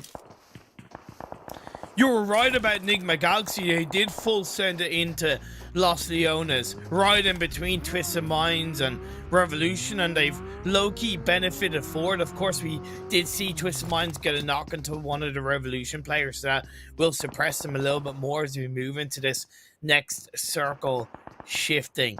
NASR do have a big 2-2 split. That worries me, but I do have a couple of angles to play with on this phase 5. It's going to shift away from Los Leones up and towards northeast. KONQUEROR Iraq couldn't be in a better spot right now. All they have to do is look towards Los Leones and pick them off one by one by one. The only issue, though, Imperium, is everyone's also looking on to KONQUEROR Iraq, so it depends, are the fights now going to happen inside Los Leones between Nigma, between Revolution, or are these teams going to begin to try snipe off one knock into one elimination or two here at KONQUEROR Iraq, and then from there, their position not as strong to hold? I think NASR banding together a little bit closer as a 2-2 is very healthy based on this phase 5 shift. It will allow them to control the southern side a little bit more confidently and once again create that wall against the teams that are inside that Lost Leona's area. Nigma Galaxy, Revolution, even Twisted Minds are going to have less opportunities to fight in towards the edge of the circle. Dunak will have to start to make a move away from the high ground up on the northern side of this circle. Dunak as well, making their move slowly in. They're going to be the next ones potentially here to live or go down. But it's a big one full send it push in onto the face of the CONQUEROR. Life barely survives by the edge of his teeth, but Arif isn't so lucky. Life finally picked apart, but it's in the hands there of YaLLa. And as these third parties, it's a problem for Dunak, and it's a problem that is going to shut them down and eliminate them out of this game. They should have waited until the very last second to make that kind of rotation into the edge of the circle. They had plenty of time. They had plenty of information. Rico Infinity just third-partied them as well on the sidelines to get a knock. Yeah, okay, they're still alive, but I think timing is going to be more important in that kind of rotation at this stage of the game. CONQUEROR doing what I thought they would do as they take down Rico Infinity. SK Ton, they really needed them to have a position solidify in onto the zone, but to all extent for Dunak here, they at least get that position further up, and because they do survive, now they have some form of strength, albeit very slim, against these other teams also trying to do the same strategy, but they're still not inside the zone. That is a crucial part of their position. They still need to make it further, and when you look also at teams like YaLLa taking up these positions, they're running out of these spaces as YaLLa do solidify at least some form of position beside CONQUEROR. YaLLa's time was a lot better playing into the western edge of the circle. They made it to the side of the mountain. However, as we look at the next circle, it has shifted over to the eastern side. CONQUEROR, YaLLa, Dunak, Revolution, they're all going to have to fight in from that west. Rico Infinity, they may have lost 2 players, but they do have the edge of the circle in their sights. I would love 1 million as well with this next circle shift, just to go straight on in there a little bit more aggressive, see if it can find a position, because if they can solidify a position over here, NASR Hassan trying to also do the same against Rico Infinity Esports doing the same, it's all down to who controls that more other end of the zone as YaLLa, CONQUEROR do dispatch them out, and YaLLa find themselves eliminated in 10th. I think NASR has the southern roadside controlled lockdown in my eyes. Hassan on that northern side of the road. The other 3 players a little bit more on that high ground. There's only a couple of scragglers that are really going to put them under a heavy amount of pressure. Human from Triple D, Desha from Brad, Vigors from Twisted Minds, and Freak from Nigma Galaxy. That's really not going to be hard for them to deal with. As well, I saw on your screen there the opportunity to win some prizes to Imperium. Yes, you at home can too. If you go to the official NASR Esports channel on Facebook and YouTube and you input the correct answer during the break later on, you can get a chance to win some permanent rewards too. Is Twisted Minds. He's looking for a reward here to jump down and finds a free one, finds a second one. Can they get it? No, he cannot. They found him, but he at least confirms 1 elimination. Miracle dips right back under, but it's to the extent of Triple D, and he 360 no scopes, but can't find it. Oh my god, I said it was going to be relatively easy for NASR, and Vigor says, no. You think it's going to be that easy for them? No way, Jose. NASR failed to watch their backs as heavily as I thought they would. They just looked like they got picked apart by Big Oars, but at least they had 2 members inside of the zone, 2 Imperium, so they keep themselves in some form of great spots. Coming in onto phase 6 is... it will begin to close further forward. Rico Infinity was also surprised they didn't move a little bit harder towards that airdrop to where the other side of that zone has gone to, and still staying on the edge because they actually had a member over there, and I love it too. I think this is the first time in Imperium I've actually seen someone carry someone into safety in PUBG since the feature came out. But the carry is still going to have to come through. Oh no, I thought Nigma Galaxy were going to look to punish NASR, but luckily for them, CONQUEROR is going to be there to save their asses as they do survive as a 2-person team. However, being whittled down to 2 players makes it a lot harder for NASR to push in towards the southern edge of the circle.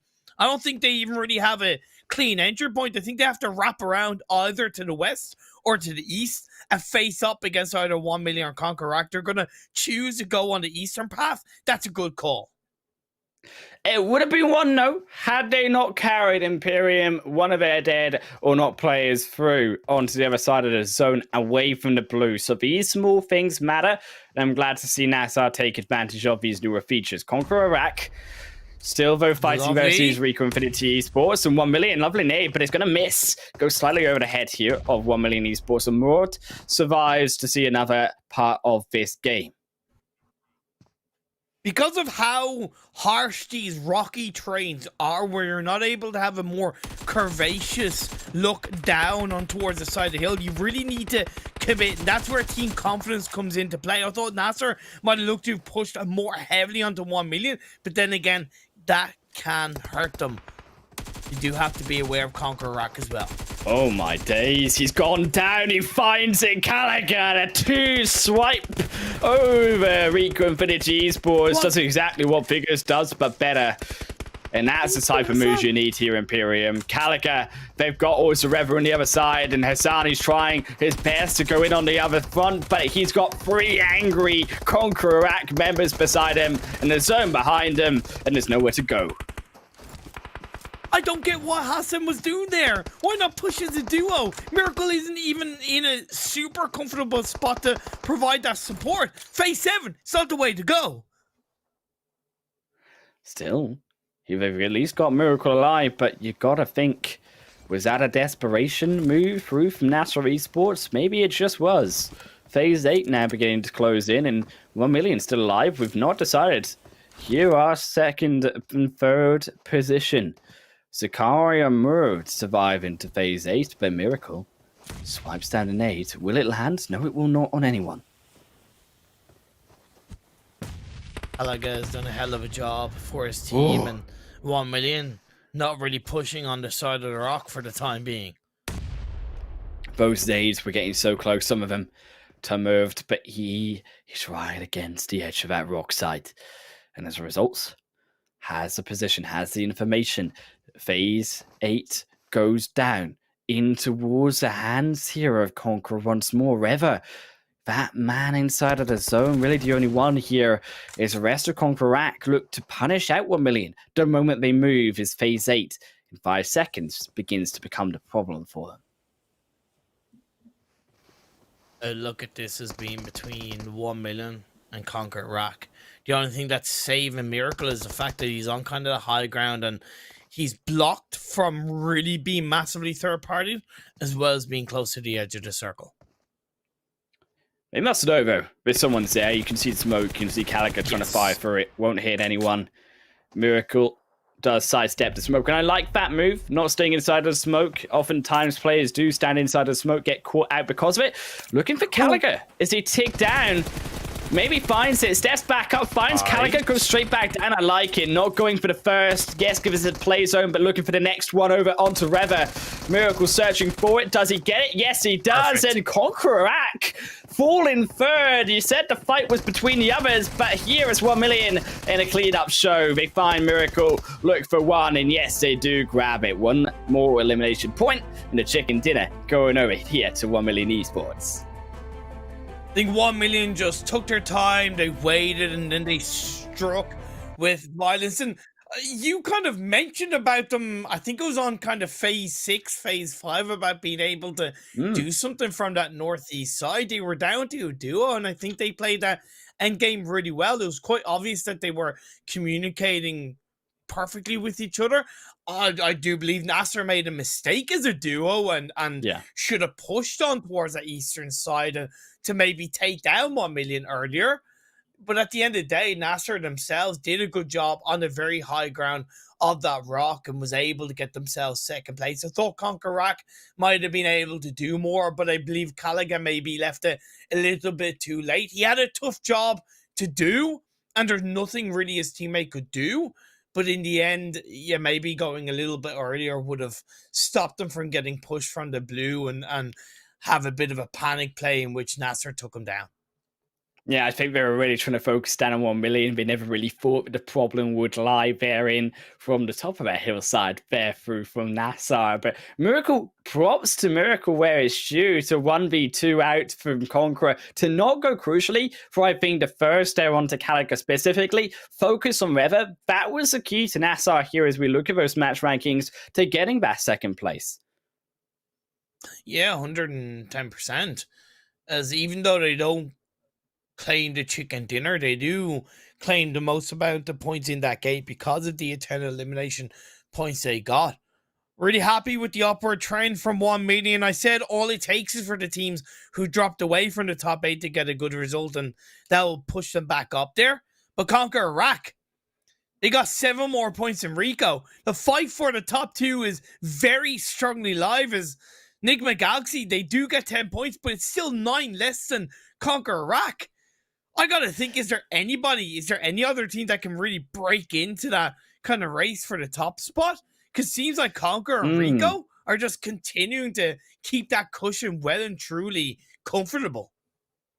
Look, at least Nigma are getting the points, as you said, so they're keeping that third place somewhat tight, but it is a concern for these other teams like Falcons, of course, YaLLa, who are beside Nigma in that 4th and 5th position, to get back up there for that contention, because as you can see, they're in 11th and 15th position. They did not get the points they needed to help cushion themselves into some sort of success to reach that top spot. Is also there the other teams who are beginning to reach it up, some of them, like Triple D in that top 8, moving back down, I assume, with also 1 million upwards trend in that second game, only 4 points through from them.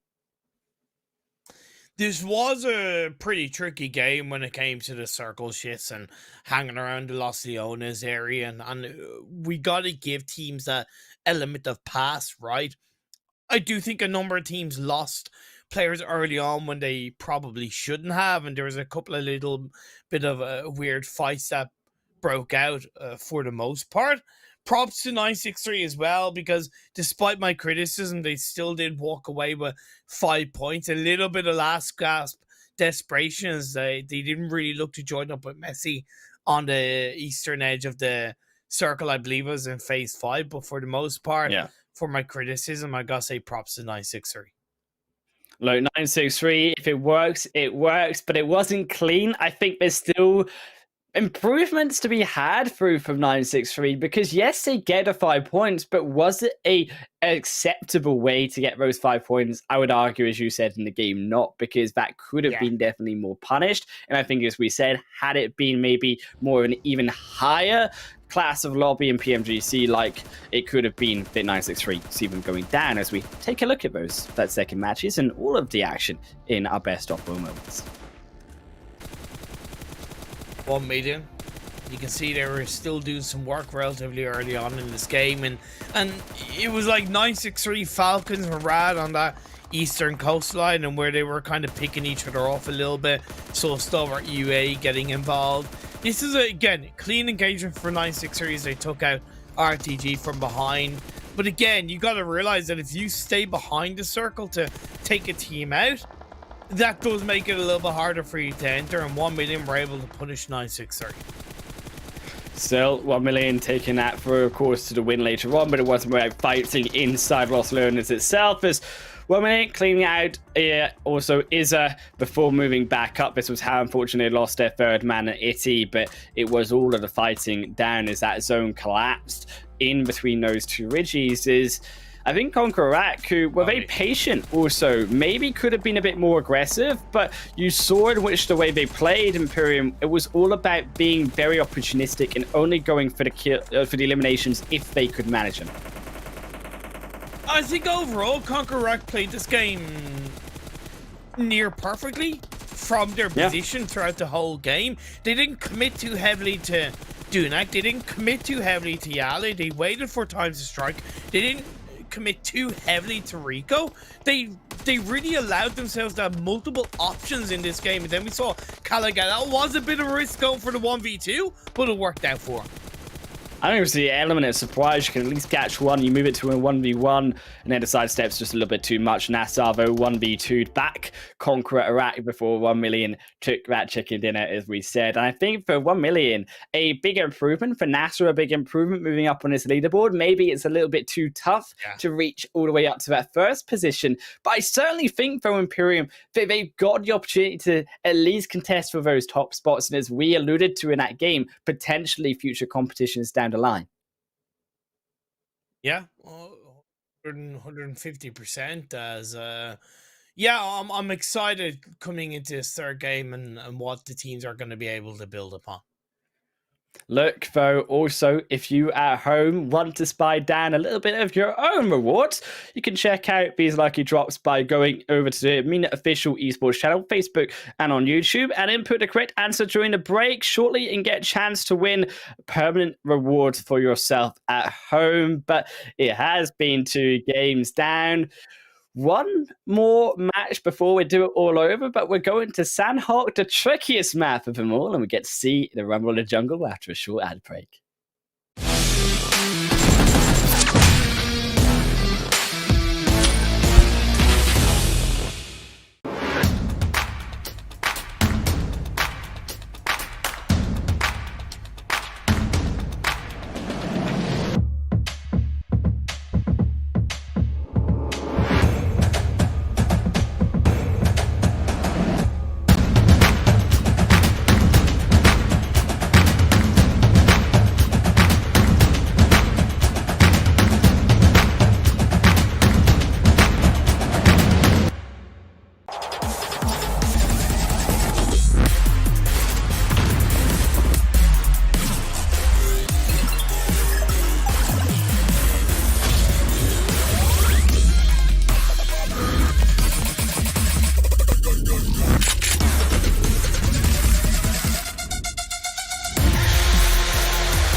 Back to down, 4 more to go here at day 2 of the PMPL Finals for Arabia. But it is myself, joined by Imperium, where we just hit it off on Miramar and 1Million taking that chicken dinner here.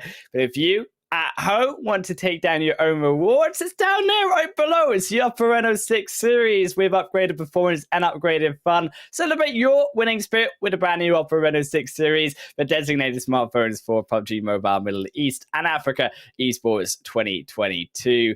Also, if you want at home, including you, Imperium, you can give us your thoughts, give your support to the teams using your own hashtag PMPL. Join in the conversation. YouTube, Facebook, Instagram, Twitter, and TikTok too. Yeah, game 3 of the day. As we look at the overall standings, you have CONQUEROR, Rico, currently holding on to the top 2 spots quite comfortably. Nigma are in 3rd, but they're 25 points behind 2nd place, and then another 4 points, so 29 points behind CONQUEROR. It's not outside the realms of possibility, of course, and I've highlighted CONQUEROR's kind of, to an extent, volatility. But I just worry that right now, Nigma aren't really kind of doing enough to really close that gap in a massive way. There's still plenty of games to go, but trends, I'm looking at it. Let's see if they can book that trend. Look, Nigma, there just has to be more consistent overall. There is worlds in which we've seen CONQUEROR fall down and not get a points. We've seen Rico Infinity not get points too. There have been, apart from their 3 chicken dinners, Imperium, also 3 games now where CONQUEROR haven't picked up all that much. So if Nigma can get those points in those matches, like they did in game 1, for example, that's how they close that gap. But they certainly have to be wary that YaLLa and Falcons are hot on their heels behind them, as well as now a closing Twisted Minds and 1Million too. But as we check out that second page, definitely very tight now, as 61 points is the break mark for NASR. They're a big gap, though, between almost a 15-point margin to Triple D. Yeah, there's a gap definitely starting to form between, let's say, 15th and 9th. It's of course still possible for KAMIKAZE, but I'm noticing that gap become a little bit harder to achieve for the likes of KAMIKAZE, Dunak, and 963. NASR, again, I'm just surprised that they're as low down as they are in these overall standings. It was a good savior of a game number 2 in Miramar, but I think losing the players that they did when they did and how they kind of played the latter parts of that game, it was just that kind of a little bit of lack of coordination maybe hurt them from overall taking the chicken dinner in Miramar. For now, let's see if they can go back up in towards the top 5. Look, they've got a long road to climb, but at least we're starting off with a little bit of volatility, a little bit of chance here if they can perform well here on Sanhok. It is, as we said, the more scary ones to hold out of all of these 3 maps. I'm particularly looking, though, towards, I would say, 1Million, particularly towards that northern side, that North Bridge Imperium, where we saw on that 6th match yesterday, a lot of teams try to focus their rotations, and more so in these finals, focus those rotations from even down from Ruins up to past Heart in through that location. And 1Million, they got so many free opportunities for those eliminations in that last match yesterday. Well, 1Million broke the mold in the previous game of Miramar performances in the finals. Coming into today's games, I know it was only 2 Miramar matches that we had to contend with, but they had an average of 1.5 points per game.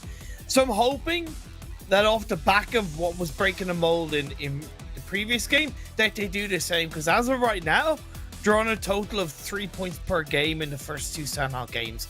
And when you take into account the fact that we're going to end the finals on a Sanhok game, it's even more important that the likes of 1Million and other teams around them that haven't really performed the best start to realize that they need to improve their performance in Sanhok. They need to really grab hold of this map and know how to control it and know how to swing the pendulum in their direction. I like to see, though, a lot more splits coming out, but smart splits here on the Sanhok, as CONQUEROR do change up their slight position over, bring Revo up towards Mol 9, grows it all the way back in towards Camp Bravo, instead of trying to focus more around those closer locations to 1 million, where he did lose a player yesterday. Also, you see the same splits coming through. I think the 963 as well, you could also argue here, beginning to have that more line in towards the center, where they will eventually meet up with Messi, if Messi can hold this line.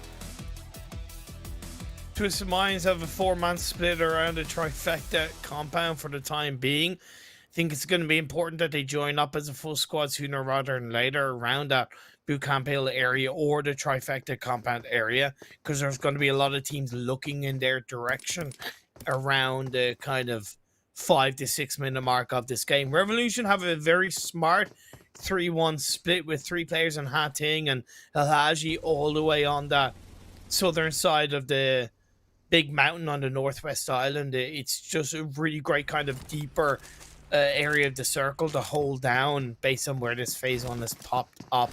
Triple D have an interesting 2-2 split where it's kind of 2-1-1 more than anything. And Humam and Jammaz maybe a little bit too deep as solo players, and Munir and Gaith, I would argue, need to maybe move away from that area down on the coastal line of the southwest island, especially as they are pretty close to Rad, and in somewhat join up as a 2-2 around that south of Ruins hillside. Look, though, I've got my goggles on, Imperium, and I spied something really beautiful, really special over in that map, and it wasn't the players, it was the special items you to at home can grab.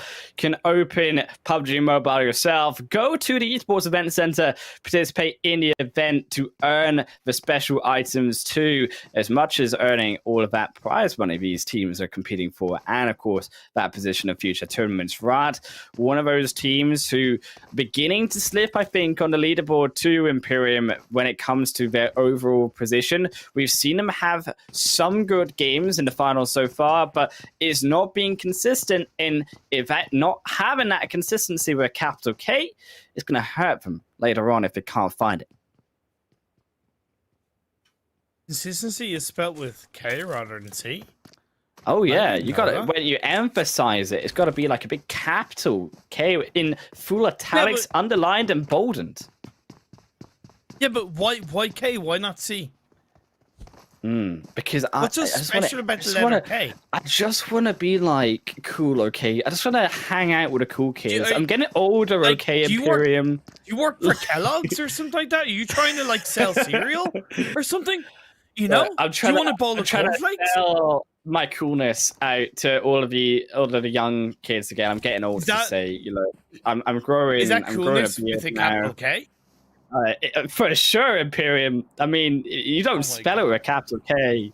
What are you doing, man? Fair enough, fair enough. I'm now going to start, every time we type in the WhatsApp group, any letter beginning with C, I'm automatically going to have as a capital K. Just putting that out there. So I can be as cool as Highland Wolf, as Rico and Finney are looking to cool as YaLLa Esports inside this kind of north of boot camp hillside. YaLLa did have 2 players solidified in that area earlier on, and Rico don't normally disengage away from Paradise so deeply, but I think they realized the priority of this hillside is quite important in this kind of circle. Still, Rico Infinity Sports, they are not so cool at all, as he's very, very hot inside out of Molly. Is YaLLa gonna find one through? One great job. Knock into the elimination, and it's a smart position through from YaLLa to break open the mold that Rico have set down. I like Sandra's approach here, also beginning to flank round, but unfortunately for them, I'm not sure if they've noticed Prestige also slipping behind here. Nade over will at least give the position away, but it doesn't strike Hopin. Finds Ida too, and doesn't even care if Prestige or here Randar is there. And I even really love the flank on the more coastline position of that 4th YaLLa player as well. And I think they realized that YaLLa recognized that the risk was there of having that 4th player, having another player a little bit too close to Prestige, and they're playing this engagement so cleanly. Prestige is under a hell of a lot of pressure. Down he goes. Rico left with just 1 player.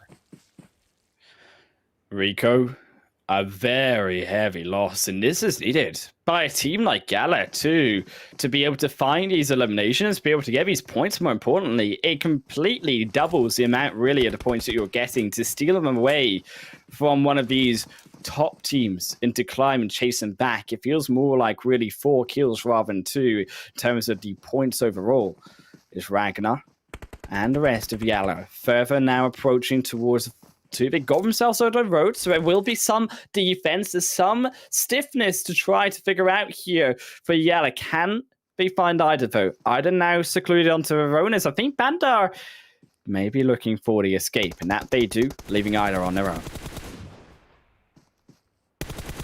It seems it's going to be a little bit of a game over for Rico Infinity inside this game number 3. Revolution starting to take a bit of a fight against 1million on the more northern side of that northwest island. Revolution might being caught out a little bit, and it seems down they go. So 1million off the back of a very strong Miramar performance gets a squad out without any casualties, up as a full squad.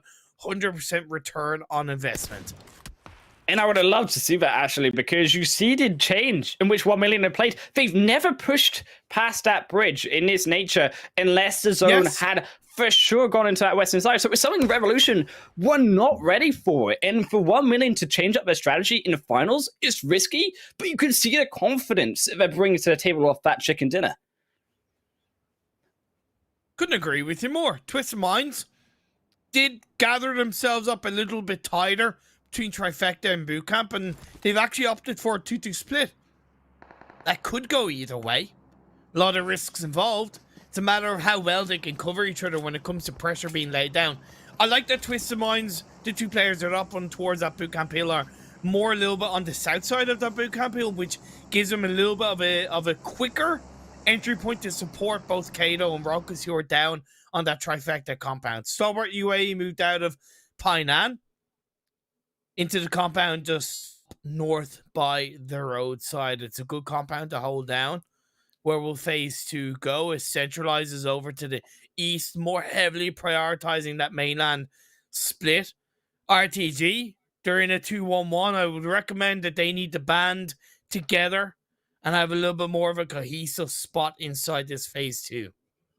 Yeah, I also couldn't agree with that more. I mean, Imperium, you look towards their position now, phase 2. I would be looking for RTG to realistically control that hillside, actually, to stop teams like 963, to stop squads like Twisted Minds also moving up to this position and catch them out in that rotation, maybe down from Bootcamp Hill into Bootcamp itself. Or if you're not going to try to control that location, heading into Bootcamp itself isn't the worst of ideas. You would be more looking further in towards that Bootcamp Hill too. But Bootcamp Hill itself already taken up. That's a bit of a bold move to make if you're going to commit to Bootcamp this early in the game. Once again, a little bit like you mentioned about Los Leones and Miramar, I low-key don't disagree. I low-key don't disagree. Yeah. I just think there's a bit more of a heavy risk in phase 2 compared to, let's say, phase 3. For sure, right? Anyone look to commit to it as Twisted Minds do get 2 of their players from Trifecta compound over onto the mainland position. That's some good reaction. That's some good prioritization, because there's no problem really giving over Trifecta position to another team. If anything, it's a bit of a bait move where a team can think Trifecta is free, and you're going to have players on that mainland side by the side of Bootcamp Hill from Twisted Minds able to spray bullets towards the Trifecta compound. So good play, Twisted Minds. YaLLa as well. Going to wrap around to Bootcamp itself. We're going to take more of that northern front to go back to where they started after dispatching of Rico Infinity Esports. So we will go for that more riskier play. Stalwart still stuck in his position, though. A slightly harder position for them to move out of, as they're not only looking to, I think, stop on the bridge a lot of these crossings by that primarily of Triple D. As you can see, Yama's trying to make their move across that bridge, but they also have a trickier time moving back in onto this zone. And depending on where this third phase shifts, it's going to really then paint that picture in Imperium that we're looking at for where these teams need to go, because currently everyone can just sit where they are right now. You don't have to worry about moving anywhere tighter into the zone. Falcons are still in the blue. down by the docks, Kampong split. Nigma Galaxy starting to move their players away from the blue in towards the southwestern edge of the circle. They can still hang around that bridge from the entry point of the southwest island in towards the mainland, down south of Painan. But they will then have to contend with NASR, who have a really strong spread on that kind of north Painan Hill. While 963, they are sticking quite close to the north of Quarry. But I think it's a bit of a mistake that they're not sending at least one player a little bit deeper to the west towards that north Quarry hillside, because I think it will give not only a better angle of information, but also a bit better priority as Phase 3 is about to pop up. Phase 3 is all in the decision now of where this goes, where these teams will go. Still keep in mind the south and that northwestern island still in play. And I suspect it, if anywhere, it may shift that down to, yes, the main island, where it is going to be more centered on this zone. In boot camp, still in play, but it's really heading down towards these quarry sides. I think 963 probably going to wrap around here slightly more, try to take up that compound just slightly above of the actual word quarry and solidify a position there further in onto the zone. But is also this center compound that is left now in the center of that zone where the roads all meet, and I'm curious to see if anyone will be brave enough to go this deep this early. In NASR are going to answer your question as they head towards that centralized compound. Holding on to the massive hill that they did have is definitely not a bad thing, but I also get why they're committing to that center compound area by the roadside. 963, like I said, maybe being a little bit too slow, where the likes of KAMIKAZE and CONQUEROR could look to punish them, while YaLLa are punishing Dunak as they try and move in around bootcamp. What kind of rotation is that from Dunak? It's really silly in my eyes. Look, to contest the way YaLLa as well, you have to think that YaLLa would be in boot camp, but been here in boot camp for at least the past almost year.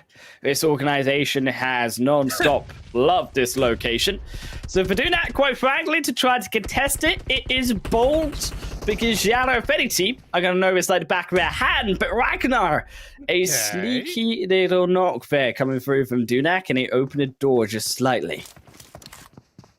When I say it's a city rotation from YaLLa, I mean not only because bootcamp is continuing to be more on the edge of the circle, but if you're going to rotate into bootcamp like this, at this time of the game, you really want to do it swiftly with vehicles, right? Because you want to get in there and be in the comfort of the buildings. Moving on foot poses those kind of risks in which Dunak were low-key punished for. Getting the trade-off on towards one of the YaLLa players, of course, does put YaLLa down to 2 and suppresses them inside the boot camp. It was more just the fact that YaLLa were trying to go for a very bold split, I think, as well, being punished by having one player so completely on the opposite end of the compound. And the moment I think you saw Dunak, it should have been about getting that solo player back to the other two to solidify themselves as a trio, because now as two players getting outside of boot camp, that's where the problems lie, Imperium, because they don't have the options available to them when you've got Twisted Minds also overlooking them on that south side, and RTG, who have been on this more centered side to the zone this entire time in the game. Nigma Galaxy are going to be able to take over the North Painan hillside spot in which NASR were in because of their entry point in the direction that I predicted them to go. 1million opted not to go back over towards the northern bridge and then come down into the circle via the northern camp direction. I like it, but I also don't fully agree with it because of it's a little bit similar to going into boot camp. It does isolate you and takes away some of the exit strategy into this next circle. And as it happens, it's continued to shift over to the eastern side, centralized a little bit on towards NASR's compound, with RTG also in an absolutely fantastic position. I think for RTG, though, it's about defending not really these teams at a boot camp, but I think also KAMIKAZE, CONQUEROR, 963, who are definitely all looking over these hills towards the more main portion of this phase 4 is still, though, on the opposite front. It's going to be Triple D continuing to fight versus Rad, and Painan is one knockdown, but is one elimination against Triple D. 2 is they're trying to equalize here. May look for the elimination point, but Desha as well, looking for the nade. A long throw over to try and catch out Triple D, and it will miss. Nice. Lovely spray onto Desha. Peeks up, use that third-person perspective to get that angle of pressure. Rico go down. This kind of circle shift as well is going to be incredibly difficult for Stalwart UAE, because as they move away from the compound in towards that southwestern edge of the circle, they're going to have twists in minds on that kind of higher ground at Bootcamp Hill, and they're going to have NASR down on the low ground inside the compound. Still, though, if you want to get those lucky drops in on hand yourself, you could go to the Mina Official Esports channel on Facebook and YouTube, Imperium, you at home too, and then put the correct answer during the break and get a chance to win permanent rewards throughout this stream. Triple D, though, also continuing to ascend up towards the top of this mountainside, and as you said, teams looking over this. It was NASR previously, now it's Nigma Galaxy. The same problem lies where Triple D are fighting on now two fronts. Dalhab in from behind, doesn't find the initial shots for Yamas over on top of him, and they just jump over his head and completely outplayed, and there goes the second run, just dicing down Rad. God damn it, I didn't think Rad would win that. But in the end, they come out on top. Down Triple D, go as 9-6-3. They're trying to deal with the brunt of the pressure that's on that eastern side. Like I said, I think a little bit too slow on that Quarry Hill side, and they're being massively punished for it. If it's not Falcons down south, it's KONQUEROR a little bit on towards that northern side. Zone about to close in, no to Imperium, but where and which is it going to go? It's going to go down onto the fight. First is Nigma Galaxy and also NASR. It's A2. NASR look to hold their position. They hold it for now against Nigma. Lord goes down, so does Freak, but two Falcons off the back end. They're not even under the zone. And it's disaster for them, but it's even worse for 9-6-3 Egypt as KONQUEROR eliminate them all together. Yeah, I called it. I really called it so early on, as they just failed to move onto that hillside. Twist of Minds under a hell of a lot of pressure themselves. Vigor's a knock Dammy. All he can do, oh no, he's prone down. YaLLa, no idea. Absolutely no idea. And they're taken out by Twist of Minds. But they still got to get in onto the zone. No Imperium, they're not out of the woods yet. Kaito's 1v4 over Stalwart Esports with the help of NASR. They're finding the shots, but they've lost army of the back end. They're down only to 1, and Twisted Minds, they cannot survive much longer. RGG and the help of Stalwart Bankit puts them in their place. NASR not done though with this yet. They're still in the zone. They've still got the compound. They've got a fantastic 1-4 split, and Stalwart don't have an eye in onto the zone. One in every corner of the compound is just the best way to play it. Okay, Ragnarok does get knocked, but in my opinion, they still hold the better angles of teams coming in, and it's easy looking to try and make it into the edge of the building. Miracle now having to go in for the 1v1 and the push. You can see the backside. They weren't able to find it. Easy slaps down one, but can it get the second? Hassan going for the revive. No, he changes his mind. Goes back in. Knows that the player is still there. And the nades cooked as well. Easy almost catches out too, but a nade straight on back puts Easy back down to health. Immediate first aid kit, and it is good. Back up to 75%. It's a revive though. Hassan and Miracle back up could be the problem, and now they've lost the initial knock. Easy's now in a world of trouble, as here's a full 4-man push, and NASR shut down Stalwart. The circle did shift away from the compound, so it's always going to be important that NASR cleared out this fight without any casualties, as RTG have the priority of the circle. And RCG, they're in 16th position. in on these leaderboards. And if this is a game to get back up, oh boy, is this a game that got 6 eliminations already here in Imperium. They could look for the chicken dinner. It's theirs to win with the position of the zone currently. And it's down to here if Falcons or NASR, or even if Rad can survive to shut them down. A few teams obviously going for heal strats. Dunak, 1 million. Last player has been taken out. You have CONQUEROR as well. That will impact the amount of placing points available for these final teams. RTG, though, another shift over towards them. They could have asked for a better Sanhok game, and Falcons are slipping to Rad completely out of the picture. NASR wounded, finally making through a revive back to 4. But RTG, they've got all 4 up, and it's comfortable. They only have to continue to hold. CONQUEROR currently in first, and now they're once again in towards the top 4. Is the consistency finally there for CONQUEROR? You better hope so. They at least got another 8 first aid kits to survive this zone. Where the zone will be doing enough damage, though. That's the problem, to help with those first aid kits. It is still beautiful, though, on the front line. Is J9 shuts away Falcons' hopes.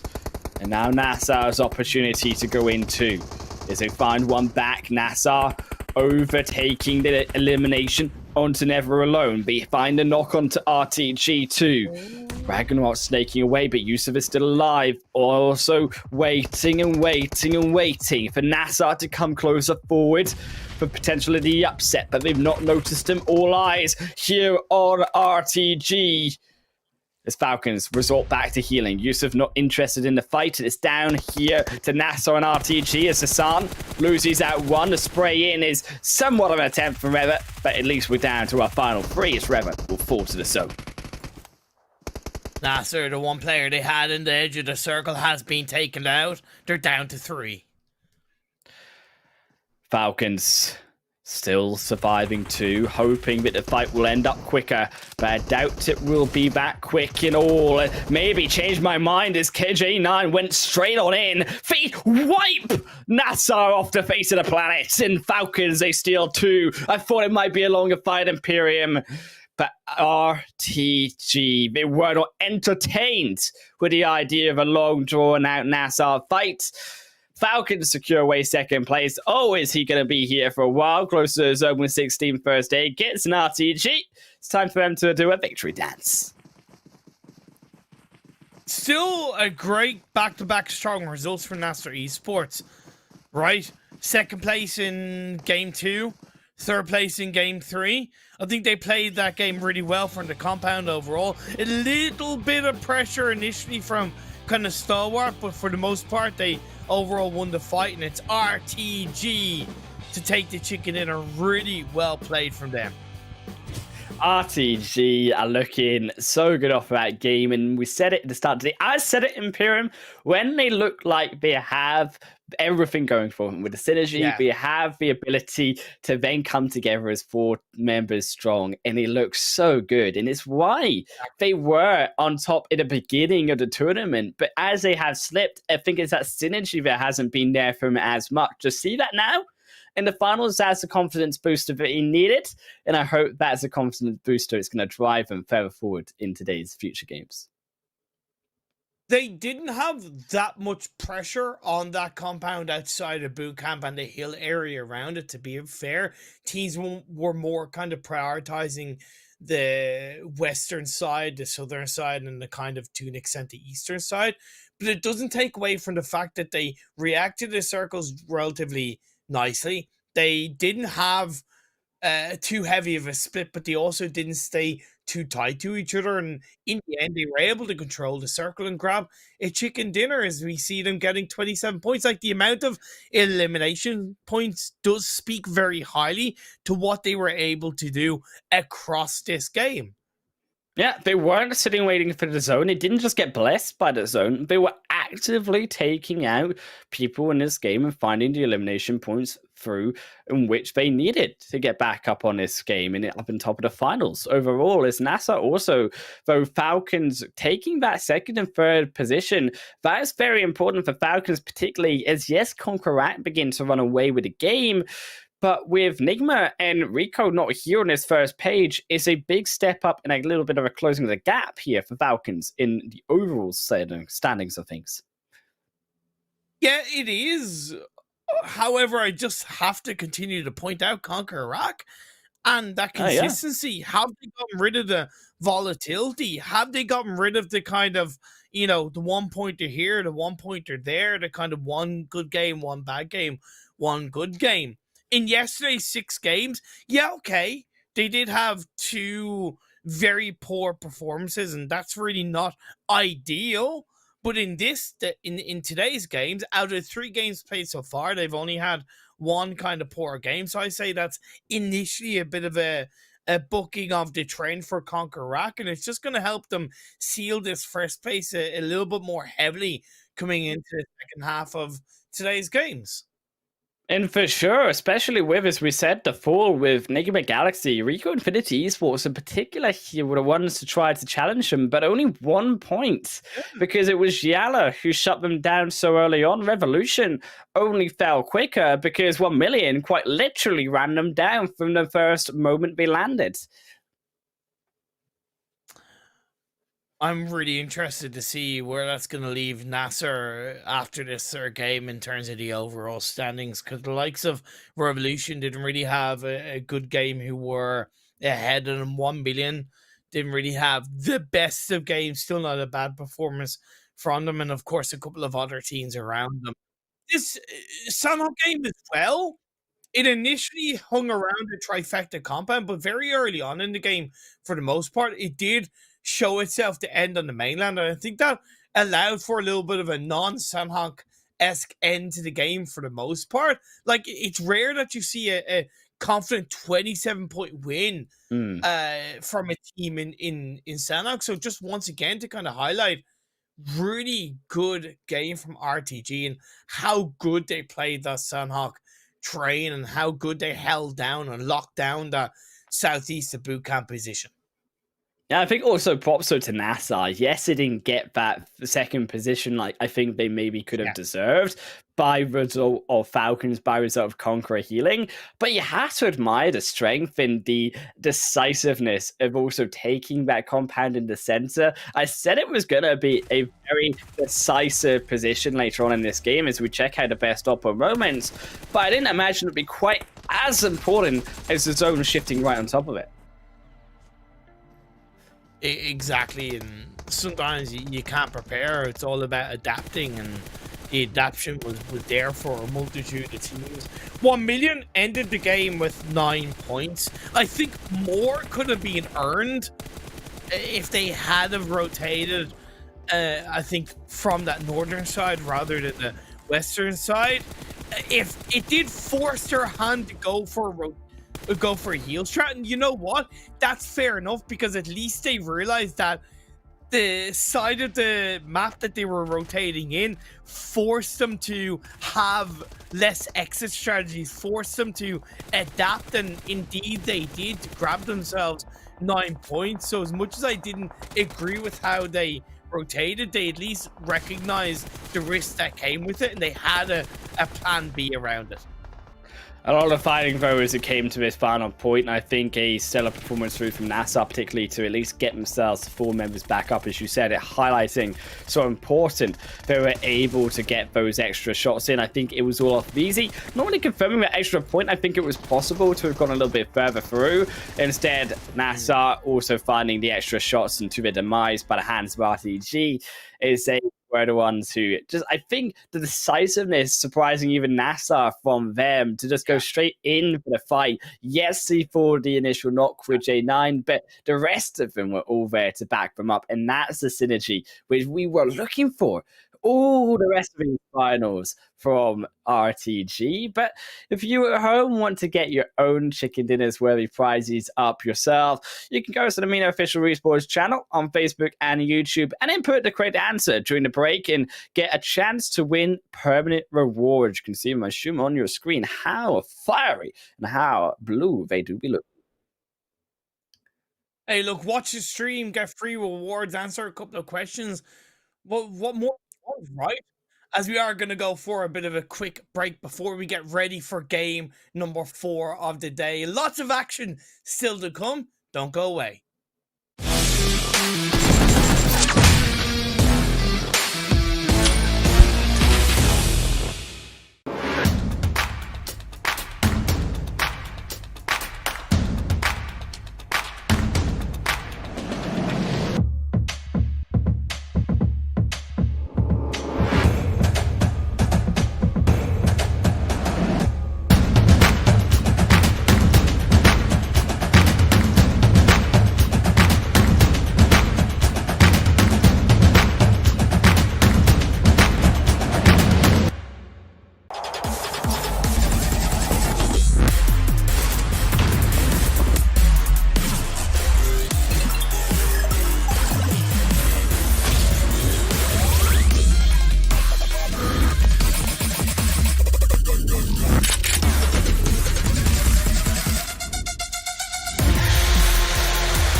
We're back for the next half of the day 2 finals here at the PMPL Springs Arabia. Myself, YaLLa Wolf, and Imperium joining with you as always. But if you at home want to check out the teams and give the support over to these teams, you can join in on the conversation and use the hashtag PMPL on our social media through YouTube, Facebook, Instagram, Twitter, and also TikTok to give, as we say, your own thoughts and your own support to these players.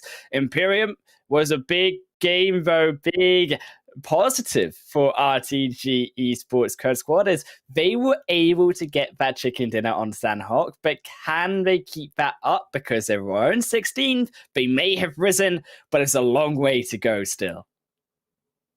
They've moved away from the bottom spot and they are up, I can confirm, into 12th spot. Of course, they need to continue, right? We highlight very much about consistency. And yes, technically, this is a sprint compared to the Super Weekend games. But I would still argue that there's a marathon or a mini marathon involved across these 3 days, 18 games, which having that kind of, 3 to 4 games in a row of good performances allows you to build up that confidence, build up the synergy, build up the momentum as we're getting into the tail end of these finals. Look, we've only got now half of our games left, Imperium. We're halfway through, and it's Erangel up next. And we saw what the Chaos can do this time yesterday in Game 4, where we saw a Milsa finish. We've not seen as many mean zones as I would have expected. I mean, you highlighted it in Sanhok, okay, Imperium. You said it could have gone a lot worse for these teams had it gone including the river later on. I think these zones are playing nice to these players compared to the Super Weekends. It's because I'm here and I am I see. The calm person of the three of us, right? I'm the one that to help give these teams a little bit of a break in terms of the crazy circles. That's the only reason why it showed up to be a little bit more on towards that mainland so early in the Sanhok game. So thank you. You're welcome, teams. I'm here for you. But Playing Path is also here for these teams in this third game, Highland Wolf. It's really not too bad. It's a bit on the east, but because it's diagonal, I think it still allows for good variability for the teams who want to land on that western side to get to where they want to go. North through the river could be a bit of a rotation for the likes of Rico Infinity if they want to grab some vehicles outside of the shooting range surrounding area and then head towards North George. I think also if Triple D do decide to continue through shooting range, could be an interesting engagement. As you said, if Rico Infinity do decide to try steal away some vehicles over in that similar direction. I'm actually surprised that Triple D have been going so far north, and they're going to regret that decision because I would have argued Nova was also open, and we saw Triple D, particularly in week 2, a lot of their success in Imperium came from dropping down on that south side. So to see them on the northern side, and unfortunately miss out on a zone in this game as well, as it's going to be a similar one, may be hurting them if they're trying to try out new styles of play that maybe don't work as well. I know Primorsk is obviously quite accessible with this kind of playing path, but am I right in saying that 1 million have dropped in Nova before? Maybe I'm wrong. Maybe I'm thinking of another team. But I could have sworn that 1 million have dropped in Nova before. They have and I thought once or twice. Okay, I thought that might have been the case for this game, but maybe they thought another team would have gone there, so it made sense for them just to stick towards their normal spot in Primorsk. Yeah, I'm surprised actually a lot of them are dropping here beside the ferry pier. Maybe trying to reach as far as possible, grabbing the boat. We'll finally head over to Primorsk, a slightly delayed rotation across. But what is not delayed is that beautiful thing on your screen. It's how to get rewards. And if you open PUBG Mobile, go to the Esports Event Center and participate in the events to earn the special items. You too can get some rewards of your own at home. Okay, so Rico did drop on towards that northern side and grab themselves a couple of vehicles and make their way towards North George. Triple D went on to Savarni. YaLLa doing something similar, but a little bit more towards the Rozhok area, so it does put them at a little bit of risk of engaging with RTG early on, but RTG opting to continue to go for that kind of Rozhok Watertown split. NASR having school apartments all to themselves is pretty good to see. And Dunak, they opted to take advantage of that very eastern or quite eastern side of the playing path and picking themselves a Stalwart Kameshki split drop. Still gonna be fairly quiet here in this first phase. Violent Rico Infinity also making their route over to that North Georgia Pole side. YaLLa as well doing so the same over towards the South Georgia Pole Hospital area. South will begin their rotation down, as we've seen before, after a short detour against that rock over towards that more western coastline to avoid out a lot of those teams. And I think the owners, because of the nature of this playing path and in the way that this zone has gone, maybe with teams making a wider, more earlier rotation through the likes of Yasna and Poliana past the bridge and down from that northern side, because that zone still is fairly high north to an extent. Technically, that is a safer route, Highland Wolf. I think the key is timing on that kind of rotation. Yeah. What teams on the east can wait to do if you're like 963 kind of Rad or even Falcons themselves, and of course Dunak, just kind of wait for phase 2 to pop up. The thing is, the threat is there as well for a Military Island finish. It's a similar phase 1 compared to what we saw in game number 1, and we saw the direction that it went on phase 2. But I think there's very much a threat for phase 2 to shift down the southeast and have a predominantly Military Island finish. So I wouldn't be surprised if teams kind of waited for phase 2 to pop up on the eastern side. The thing is, if too many teams wait on the eastern side and then you have a shift down towards Military Island, there's just going to be a cluster of teams aiming for that bridge on the eastern side. And that's something I really don't want to see. I actually think one of the strongest locations in this game, Imperium, comes through from that south coastline on mainland Erangel, where you see Volkiz just above right now. Also, Rever left around a position there on that south coastline. I know, right? I'm learning the game here. And Volkiz, I think, honestly, for Twisted Minds, setting up that position, Twisted Minds rotating there, if Stalwart do not surpass them in their own rotation in a similar way, honestly, it gives you both the best of both worlds, right? It gives you the access in onto the main island if it does stay there, but also, as you said, crucially, it could shift over to that South Island because it is more towards that South Island this time around in the first game. So that is why it gives you that more freer option to decide later in. Love that you brought that up, man. YaLLa can opt to stay around that kind of western side of the map. A risk is involved, of course, committing too much to that west where you're not getting information towards that kind of Gaka side of phase number 1. Maybe Everest could be their home as a 3-person team and then have one player a little bit more towards that western side. That kind of balance the split could definitely work out in their favor coming into phase 2, phase 3. KAMIKAZE going for an early rotation away from Gaka, more towards the southern side of Quarry to begin with, while KONQUEROR, they're going to hang around that Ferry Pier Hill side, very similar to what we saw from them pull out in the first game of the day. Stalwart are a little bit closer to them in the compound down below of that Ferry Pier Hill. Teams are beginning to make that rotation on in. Stalwart, they opted to go very far in onto the zone, very central here towards that more north or south side towards Gatka Fields, but still, KONQUEROR below them do tend to rotate up this way, so it'll be an intriguing decision to see if KONQUEROR do try to challenge. You can see Gallagher already up there, overlooking now Stalwart 2. Twisted Minds have done exactly what you thought and suggested and gone towards that coastal line of the mainland position. I was thinking they might stick a bit more towards the eastern side of the circle, but I think it's really good and they have a good spread around that area. You can see in that kind of third of the map where Rad are pushing in. I think that's maybe possibly a little bit late of a rotation. Nigma Galaxy doing very similar to what we saw in game 1. It worked out for them, but I think maybe teams having learned from what we saw in game 1, they could get punished a little bit more heavily for that deep rotation so late into this phase 1. Yeah, I think they're doing it now in a position where teams are beginning to mobilize a little bit in preparation of phase 2. You can see KAMIKAZE also rotating, so potentially there for Nigma, a decision on the timing, more towards the risk of the rotation overall to make sure that they do it when other teams are also on the move. Is Rad, they're finally one of those final teams to make it through over towards this coastline too. But the problem being they're all going towards Ferry Pier in these hills, and there's not enough space here in Ferry Pier to really hold as many teams.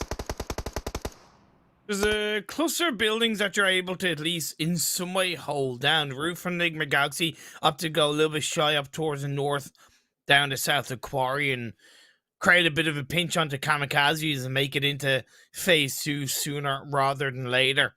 Stalwart did go for a 2-2 split, disengaging 2 players away from the compound that they held onto, and this is a little bit more of a nicer phase 2 shift.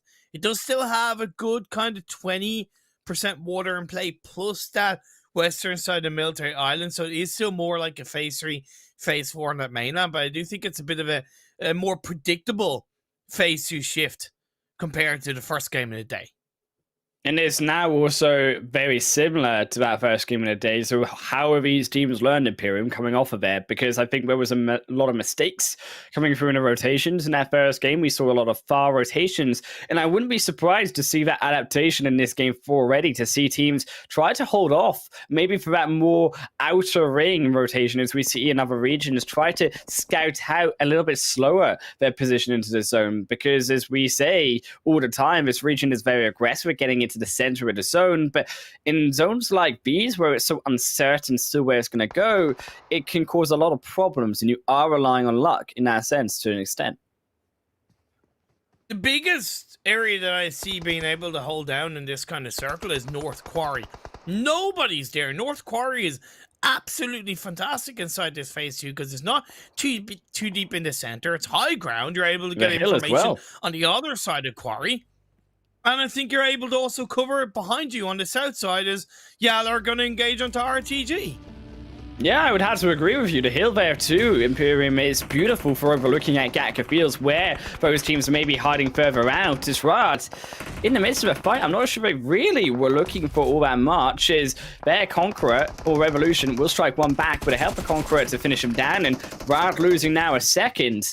As the second elimination comes through, the revive can come back in as Smoker barely lives with 1 HP, and Rad a world of pain now as they are stuck in a hard position between multiple teams. A tunnel visioned engagement by Rad in my eyes.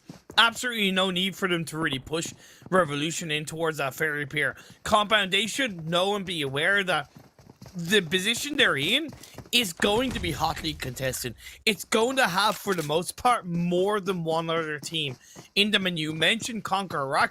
They're on the outskirts, but they're in a position where they're able to third party, and that was just a little bit sloppy from Rad. Sometimes there's a time to engage and there's a time not to. That was a time not to engage like that. I actually also like the position coming through from Twisted Minds. You can see them coming into the zone, maybe not here on our screens, but they have moved along this coastal line. They've got Volkers scouting out of positions in 963 as RTG. Maybe caught out here by Powerful, but behind the wall enough to not fall down. Is now arrested to split from Twisted Minds comes further, and I would expect him to try hold on to this more bridge side. As we said, there's still a chance that it could go through to that more South Island, and that's why I think they do see a world where the lighthouse, where you see the bridge being more in control by Twisted Minds. I think this position is good for YaLLa, but I feel like they could be a bit too tunnel vision on RTG and coming into phase 3 if they're not quick enough to react and be aware of what's going on around them. They could get backstabbed by Triple D's. Next circle pops up. It shifts over towards the northeast. The center of Ferry Pier is in line with the center of the circle. You do have the edge of the western bridge and a compound that's on the high ground of the coastline in play. The garage is also a good place to hold on to, although with its own risks. Garage could be more risky. I think CONQUEROR probably one of the better positions here in between the two, but again, being so centered inside of the zone, could be risky. I think in this sense, going very Imperium a little bit tunnel vision if teams do go very close into the zone. He's still out of the ring, still quarry is available, still, as we said, where Twisted Minds are around this lighthouse. It's still all available to these teams, and it's much better than risking your position in maybe a more solidified spot, but also a riskier spot, a more congested location inside of the map. It's RTG beginning to engage in the fight versus YaLLa as the nade's over on towards Hopen. Good play by YaLLa, reacting to the circle shift pretty well by recognizing they needed to push RTG. They needed it to maybe kind of stop themselves from getting third partied from hills up above, more on the edge of the circle. So pushing into those compounds, the risk is still there, but I think for the most part, it's working out for YaLLa.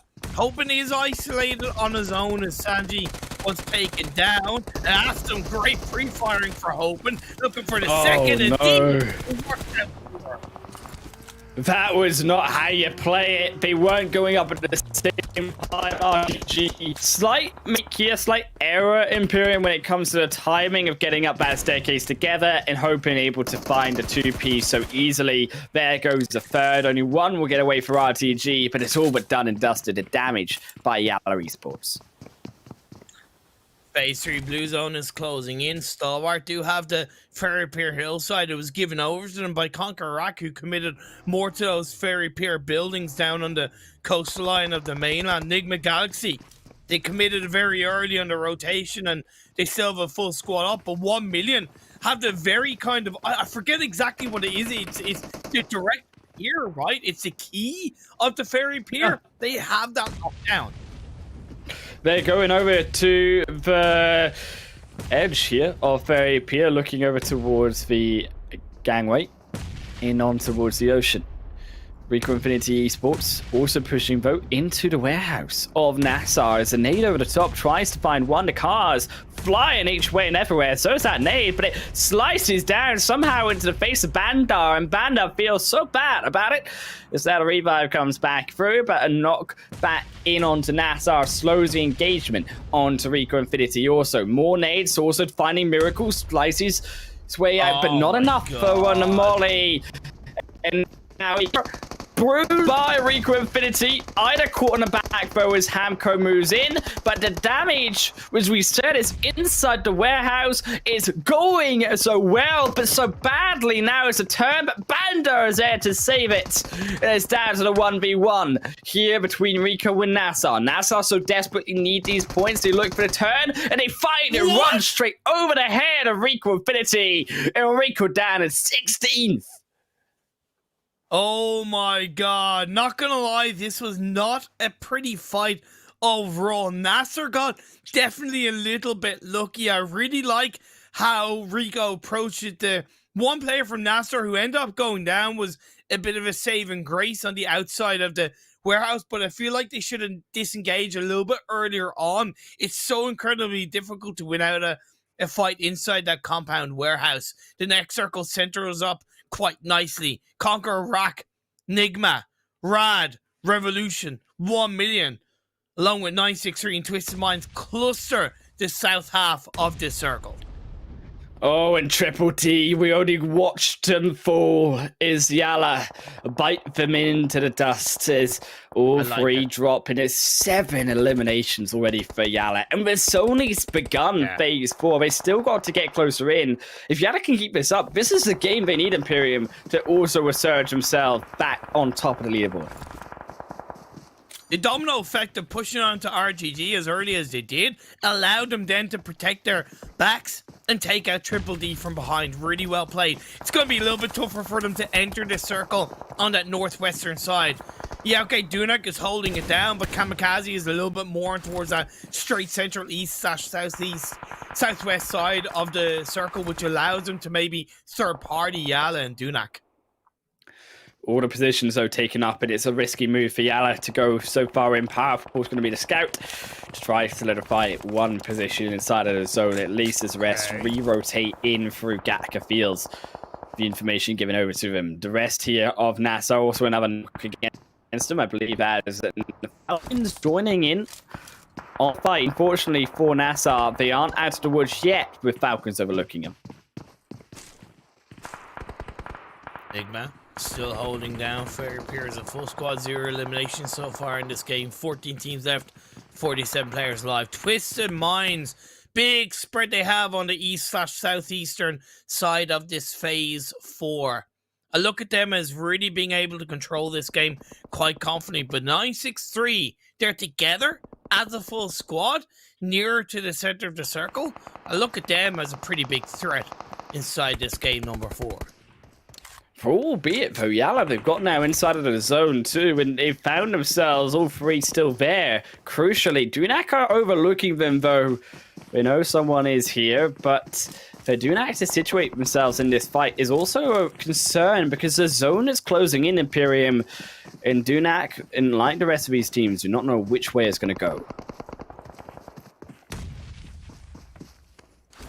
Oh my god, NASR go down. There's only so much they were able to deal with. Be whittled down to 2 off the back of taking out Rico Infinity. They had a long way to travel to make it into this phase 5 that has shifted down south towards Ferry Pier. That's why Twisted Minds split was just so good on this southeastern side of the circle. And once again, they're able to use this shift to their advantage.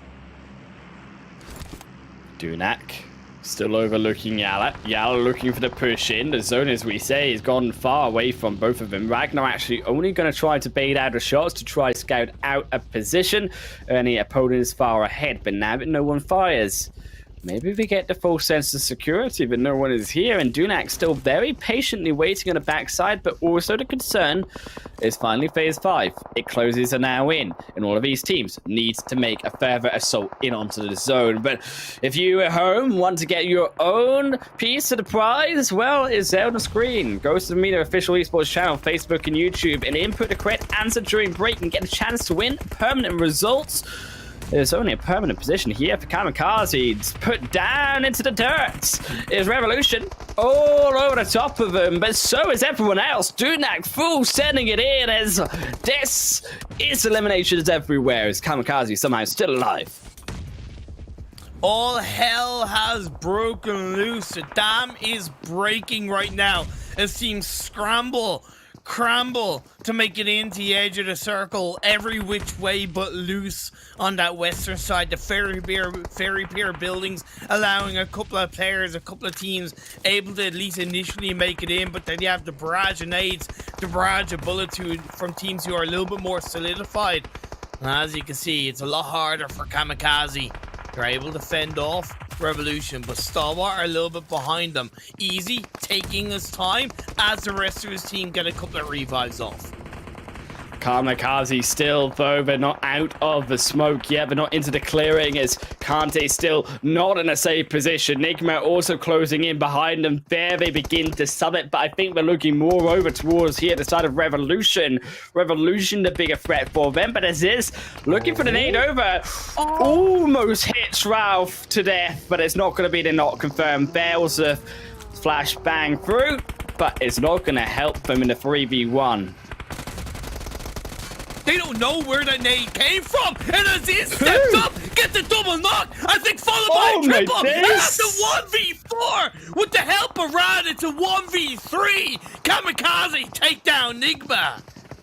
No right should have Aziz had to get that 1v4 Imperium, but by golly, he got it.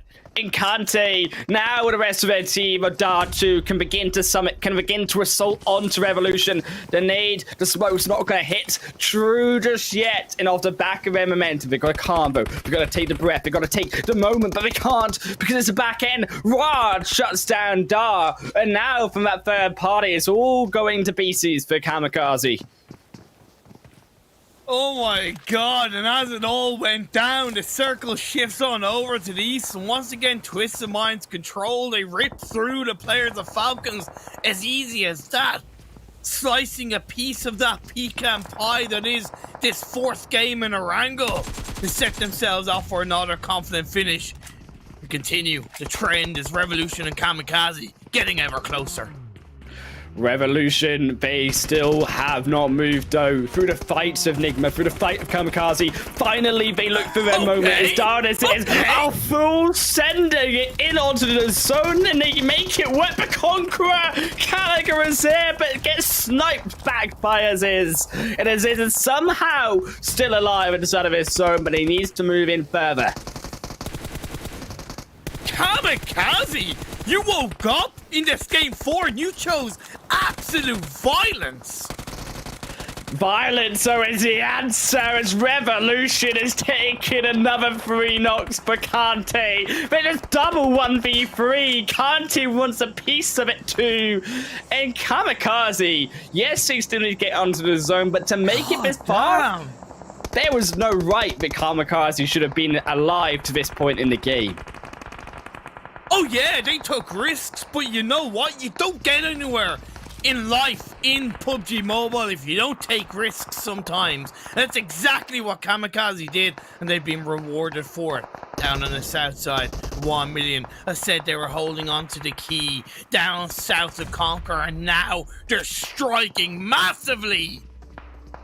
And Stalwart down to KAMIKAZE, just get another. Dunak taken out as well. They've fought their way through the entire western side through 4 to 5 teams, but finally on the south, some more action as 1million looking over the fight versus KONQUEROR. KONQUEROR already lost Gallagher to KAMIKAZE. Keep in mind, it's a 3-on-3. It's now 1million surfacing underneath the ground floor, avoiding the zones. It barely keeps the house in play. In 1million Esports, they know on the ground floor they've got to move further though, as phase 6 is gone back up another northern shift, and they need to clear out KONQUEROR first behind. The one now down as KONQUEROR looking for the revive behind the edge of the staircase for 1million. They're upstairs. Now they know. Now they're searching. Nade back over. Can it find any? No, it does not.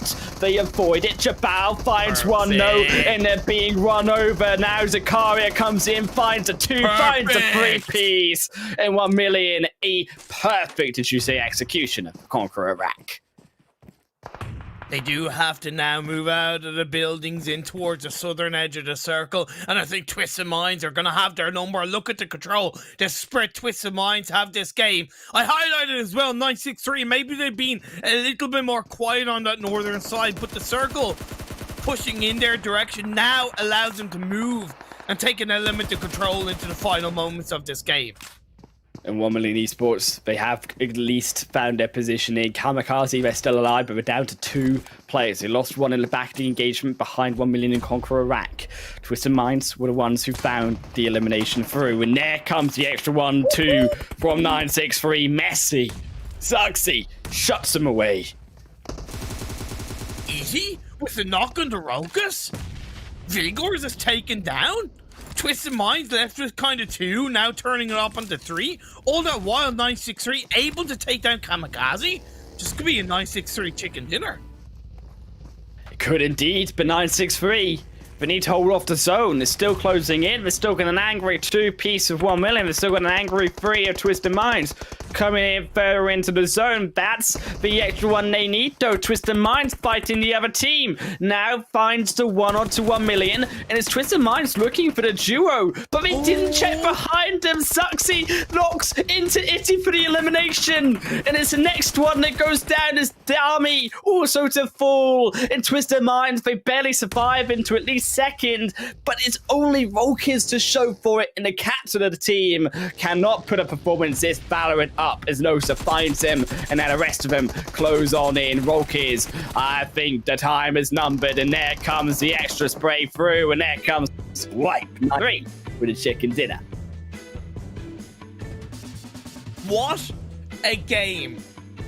Great closeout by 963. I highlighted him a little bit earlier on, along with Twisted Minds between the north and the eastern side of those circles, and it just continued to shift in that direction, right? That was one of the biggest benefits to both of those teams, able to close out a top 2 result.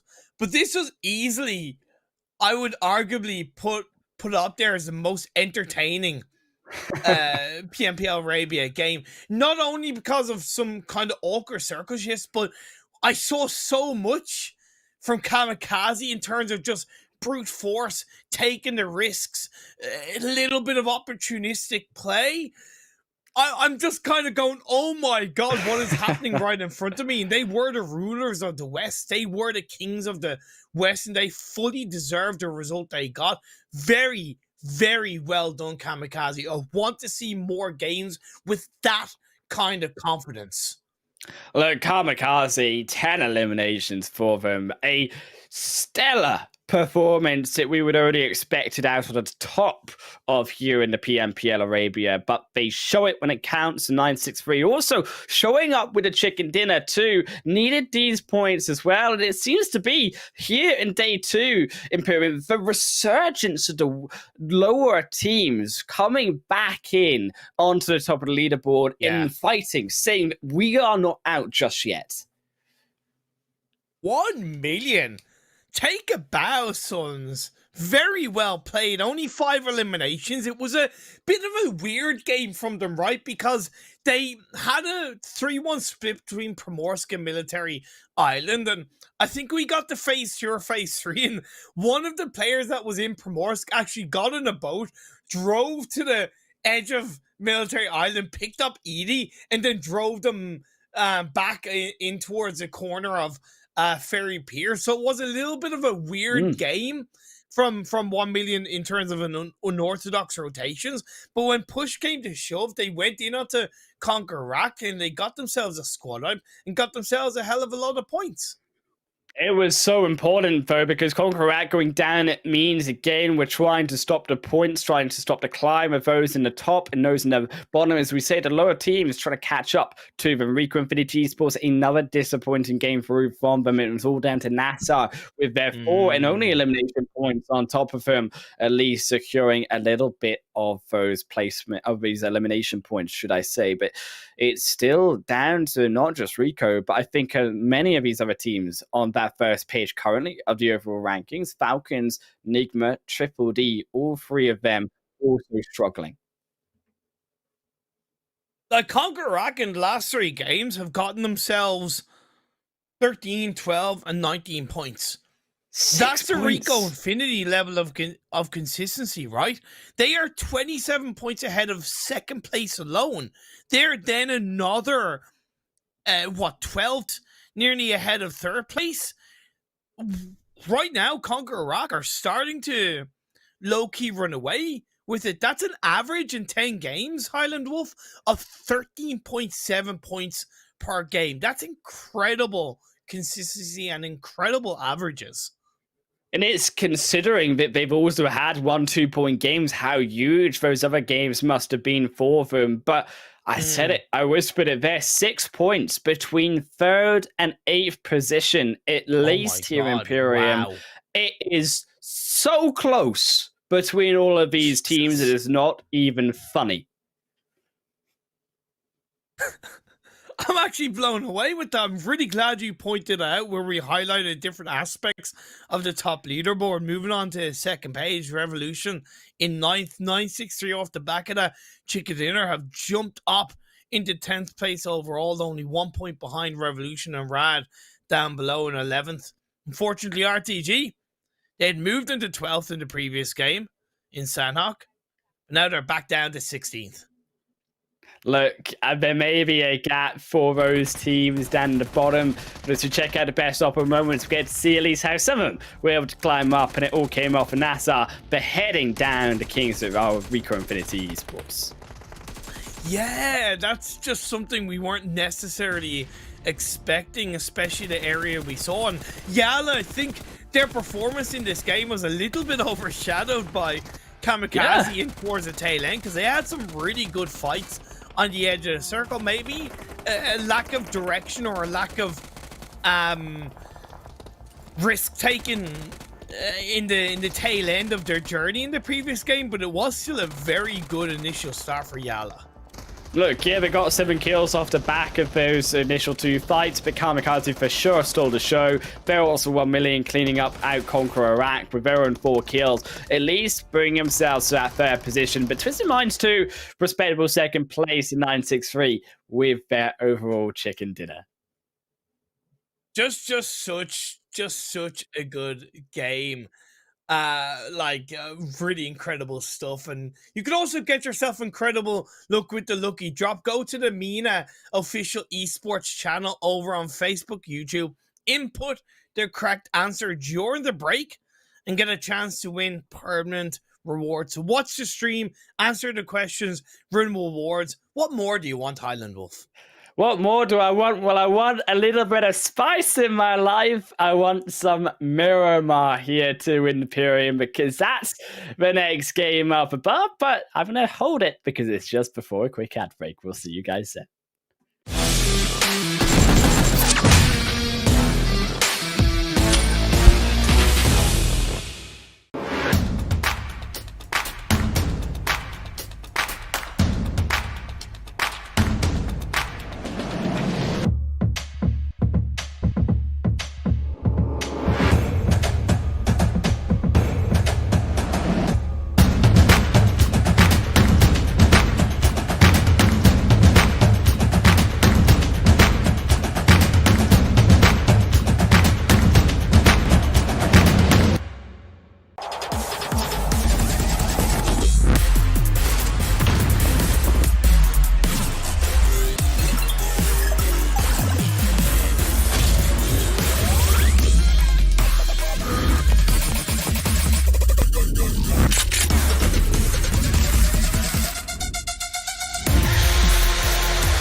Two more games here for day two of the PMPL Arabia Spring Split in the finals. But Imperium, it's down to these teams if Miramar is going to be their forte. But if you want to cheer them on at home, you can by jumping onto the conversation and using the hashtag PMPL on all of our social media down below on YouTube, Facebook, Instagram, Twitter, and also on TikTok as well. Imperium, it seems to be, as we said, from now one RTG through to 963 having good days. We've also seen a resurgence of some of our other lower placed teams such as 1Million fighting back too, and KAMIKAZE. It seems to be a day of that second page leaderboard showing, as I said, fighting back and saying that they deserve a spot here as well. I hope that this is a little bit of a turnaround for Rico. They've had now two somewhat poor performances. I think 1-0 pointers in the last two games, and they can't allow CONQUEROR to continue on the upward trend and create an even bigger cushion coming into game 3. Miramar is their strongest map. In yesterday's two games, they had an average of 22.5 points per game. You take into account the first Miramar game of today, and it means they lie on an average of 19 points per game in their Miramar map alone. So I'm kind of looking at that, and I'm banking on them having a strong performance in this fifth game. Look, CONQUEROR have also had pretty strong results. So on Miramar, Imperium, they too have had their own chicken dinner as well on Miramar in these finals. Game 5 yesterday, got to see if they can get again another chicken dinner, because it feels like it's been a while since CONQUEROR racks chicken dinners after their streak yesterday. Yeah, and that's the thing. It's like you are right about that with CONQUEROR, but again, that Rico can't really control that outside of hot dropping on CONQUEROR, so that's why I just more talk in terms of Rico controlling their own narrative in the overall standings, and even if CONQUEROR have a good game and Rico have a bit of a stronger game, it's not as much of a positive close off for Rico, but it's gonna be better than going down in the opposite direction. It's gonna be better than that gap being created bigger for Rico. So it's good that you mentioned about CONQUEROR, but Rico, of course, they shouldn't be really thinking about CONQUEROR, because that means the CONQUEROR are living rent free in their heads. CONQUEROR, they've been doing well so far, but as we said, it's up against them versus. So let's jump in to our final Miramar game of.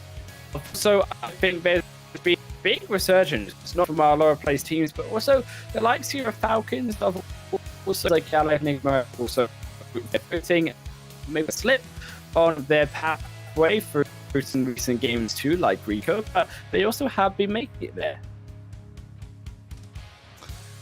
The playing path is upon us, going from east down to southwest.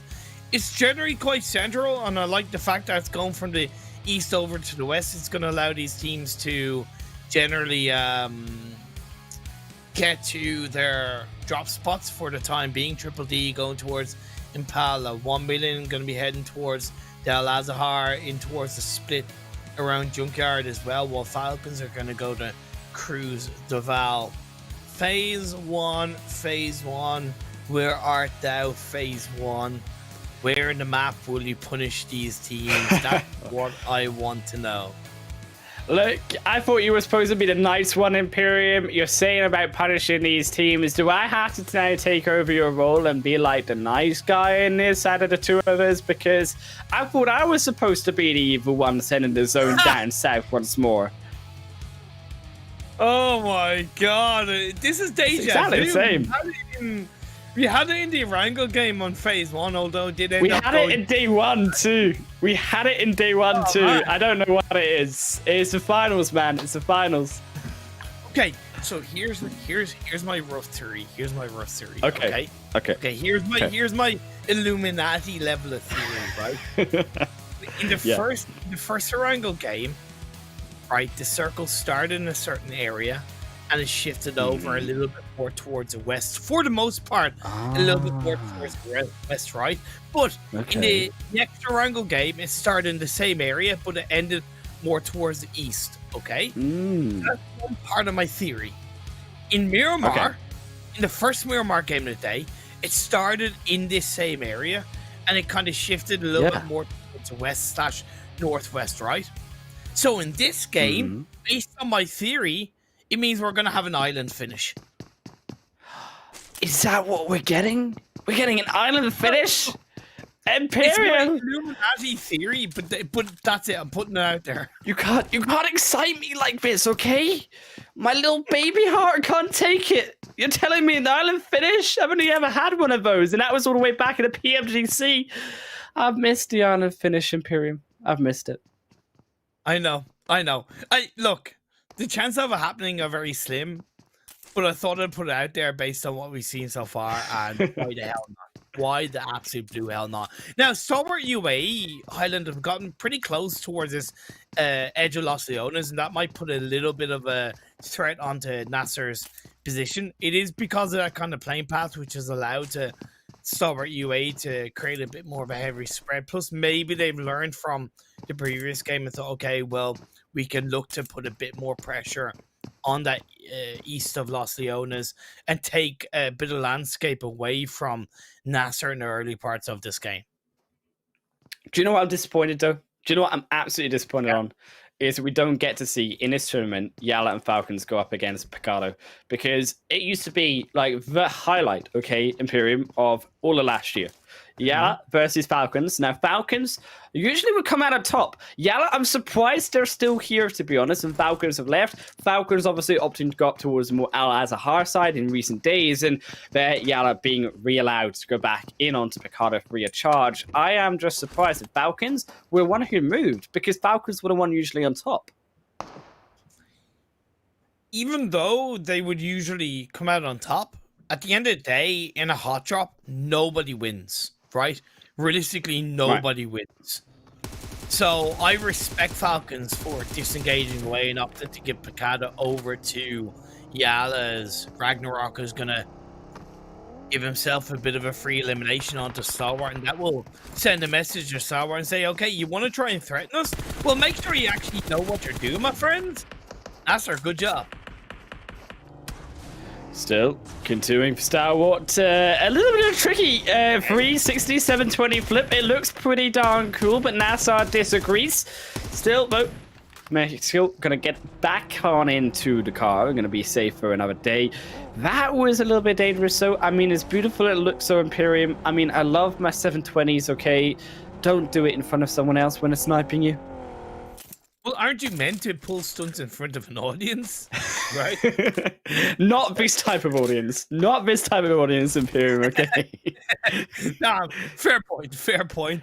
Over on the western side of the circle, you have Rad, currently in a bit of a 2-2 split. They have more of a 2-1-1, to be perfectly honest. There are two individual players outside of Picado, and then the two other players together outside of the phase 1 circle. I don't really mind that.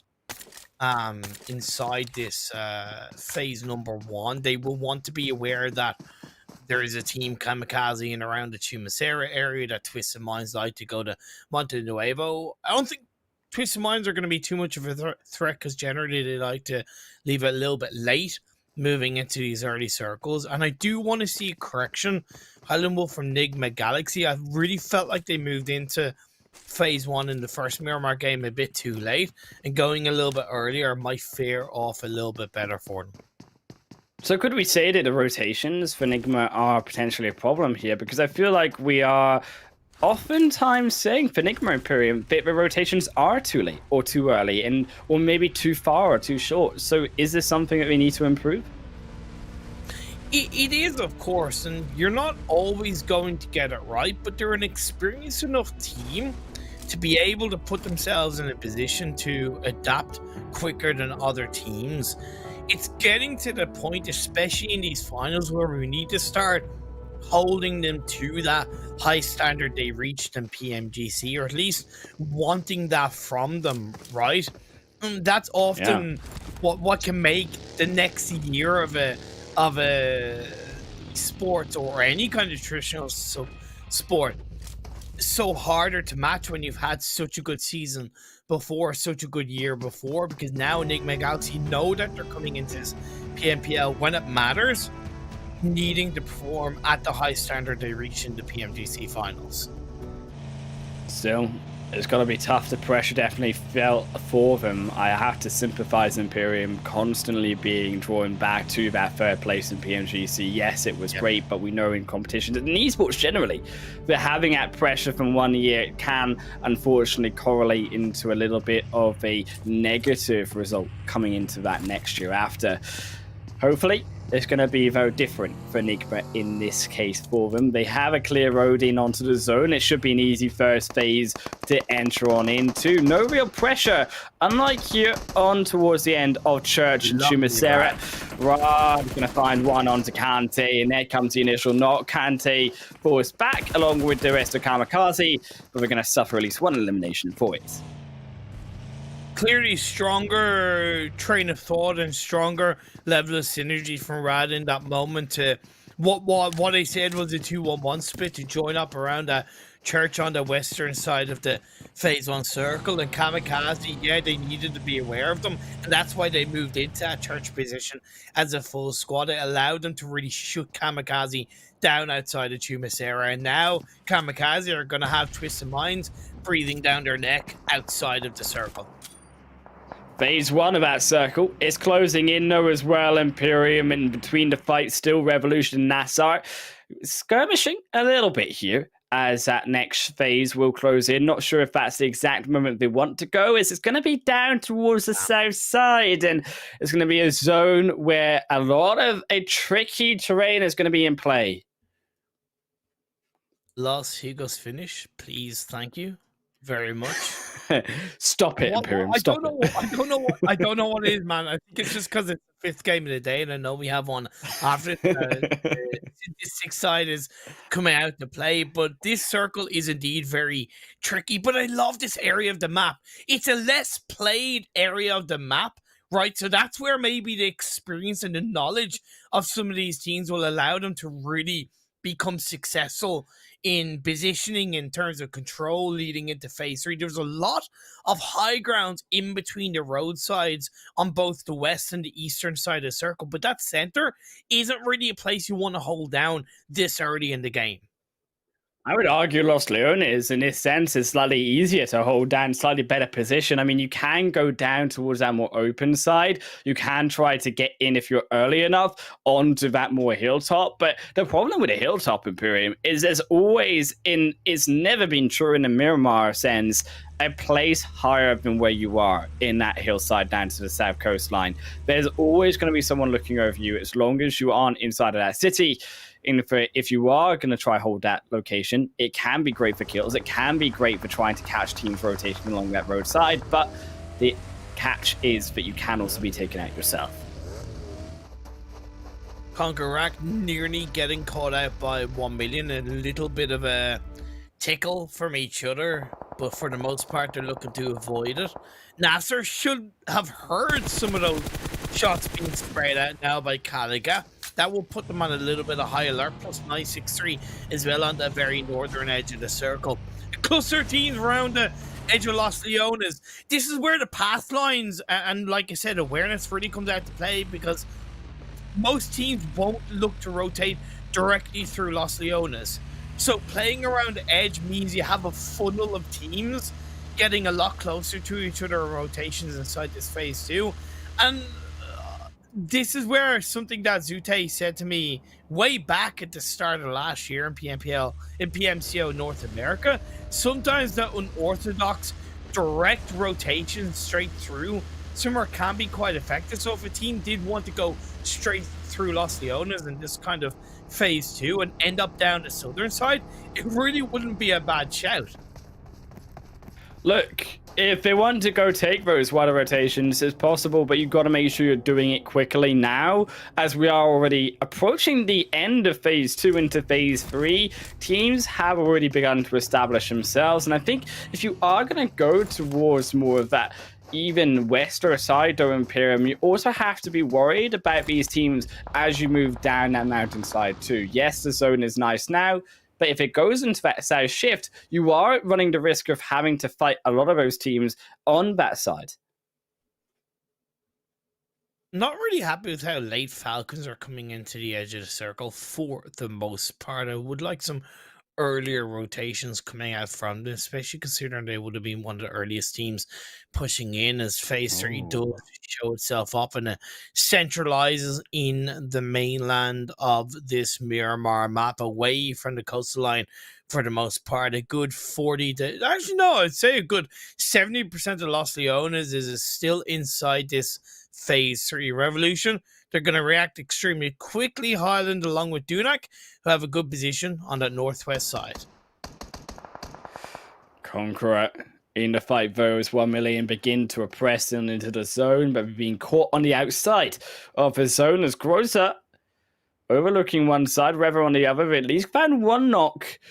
Itty now downed, but Zakara is on the other side. It's a 1-for-1 trade. Is also CONQUEROR find themselves only now beginning to revive back, but the same cannot be said here for 1million as Jabal and Zakara, I think, will just give this elimination up and then move away from the fight. It's more the fact that Jabal and Zakari are just so far away from each other that the support isn't really going to be there for any kind of trade-off, and Jabal is just better off trying to disengage away and play on the southern roadside where Falcons are currently rotating through or around that area and hopefully make his way into the southern edge of the circle. Great play by CONQUEROR to back up as a full squad 2-2 split either side of the road. NASR now being put under pressure by Rico. Infinity Revolution continue to hold on to 2-1-1 split in the center part of the circle. Unfortunate for Zakari, you really need those type of knocks to be able to make anything worthwhile. Instead now, Zakari gives their position away, but CONQUEROR are not involved or not willing to put up the chase here. Is still head back over to this other fight, but as you said, NASR and Rico Infinity Esports. Rico Infinity trying to catch out Hassan, but the BP bus already far away, and now the rest here of NASR, another two trying to escape.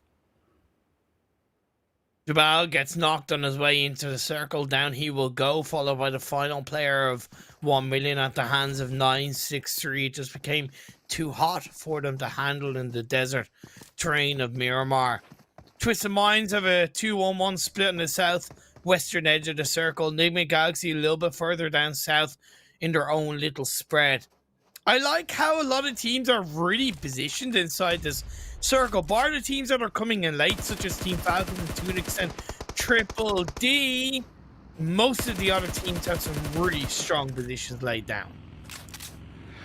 A lot, though, still to come in the decision of Phase 4 Imperium, where it's going to stay up towards Los Leones, where it's going to come down to these hills. These little ridges down on the south end of the desert, and Falcons, they feel in that pain of Triple D. They find a beautiful spot onto Damar, and now Never Alone, forced to throw out the smoke. Forced to throw out the smoke against Stalwart here as Falcons are beginning to feel themselves surrounded, particularly with this zone going down to the south side. It doesn't help Falcons because more and more teams are going to be rotating on into Falcons' position too. And that's why they need to clean up this fight as quickly as possible. They do have the members of Triple D that was beautiful. By Never Alone cleans up two of the Triple D players. Humam is left on his own. Sorry, they needed that nade. I didn't realize that Gates is still alive.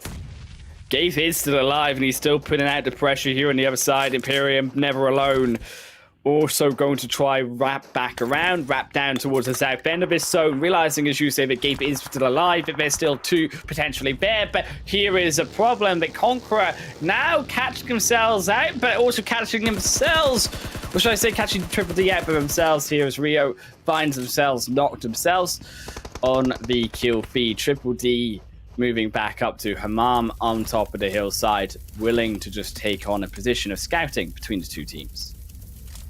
Overall, I think that's very well balanced by Falcons. They prioritize having 1 or 2 players a little bit on the edge of the circle while still covering their backs and not allowing Triple D to really punish them too effectively. So well handled by Falcon, but the hard work is still to come for all of these teams on the eastern side. 963, CONQUEROR, Iraq, Stalwart, 963, even RTG on the very southern edge of the circle.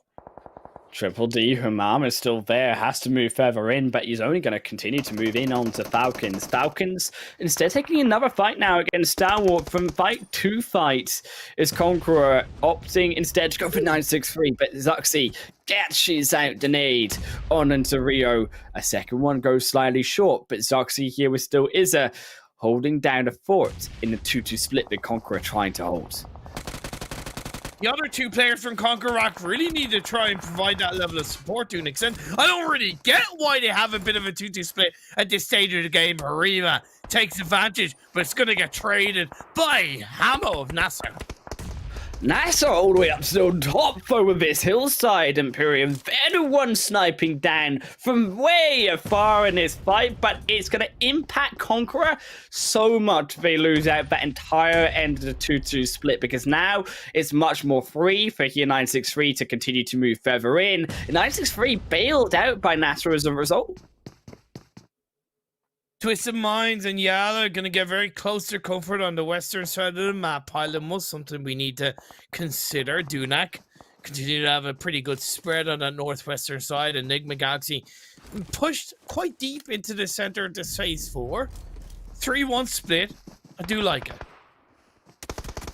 Rico Infinity losing out 1-2 versus here also Rad. NASR putting in the pressure. 963 also going to find themselves almost here wiped as CONQUEROR finds one, but it's here to the end of Triple D falling out first before them.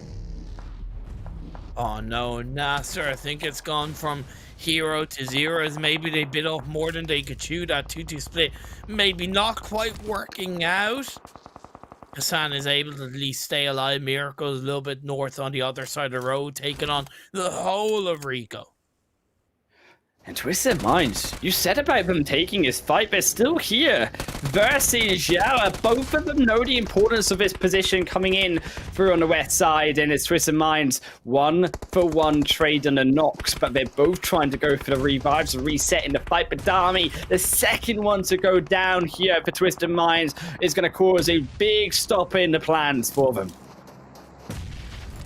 Good stuff by YaLLa, but the circle is shifted down south, so they only have a limited amount of time to clean up this fight before the blue zone starts to put a bit of pressure, and maybe one of the other teams a little bit on the northern side are going to try and push forward and overtake this northwestern side of this circle.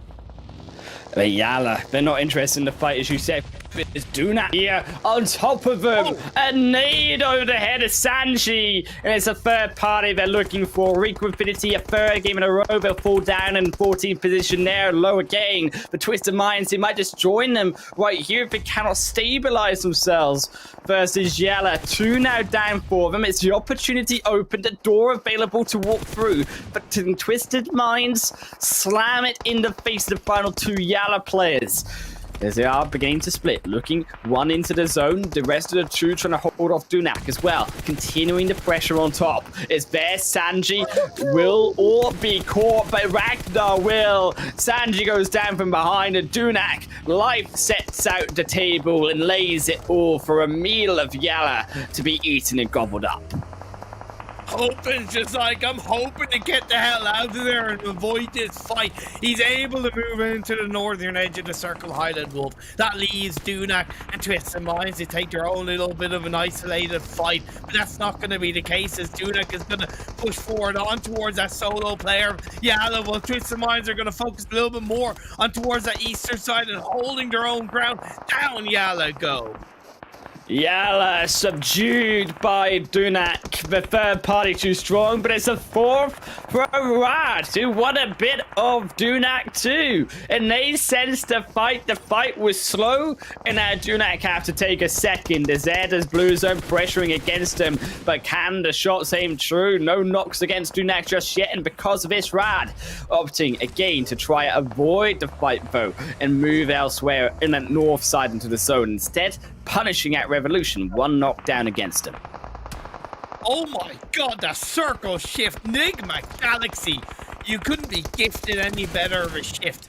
They have a 4-man spread in the near center of the circle up towards the north side where all of the action has really come down over on towards the east. CONQUEROR still alive. RTG still alive as a full squad, no doubt. Right, they are still alive though. It is 5 kills over to Rad. If they can only try to find a position, try to push him further forward. But it is here. You at home can grab yourself a lucky item drop by going to the Mina Official Esports channel, Facebook and YouTube, and input the correct answer, guys. During the break, you get a chance to win the permanent rewards, but the rewards are all in the kills and the eliminations here at CONQUEROR. There's 9 already for them, but they've only got 2 players remaining.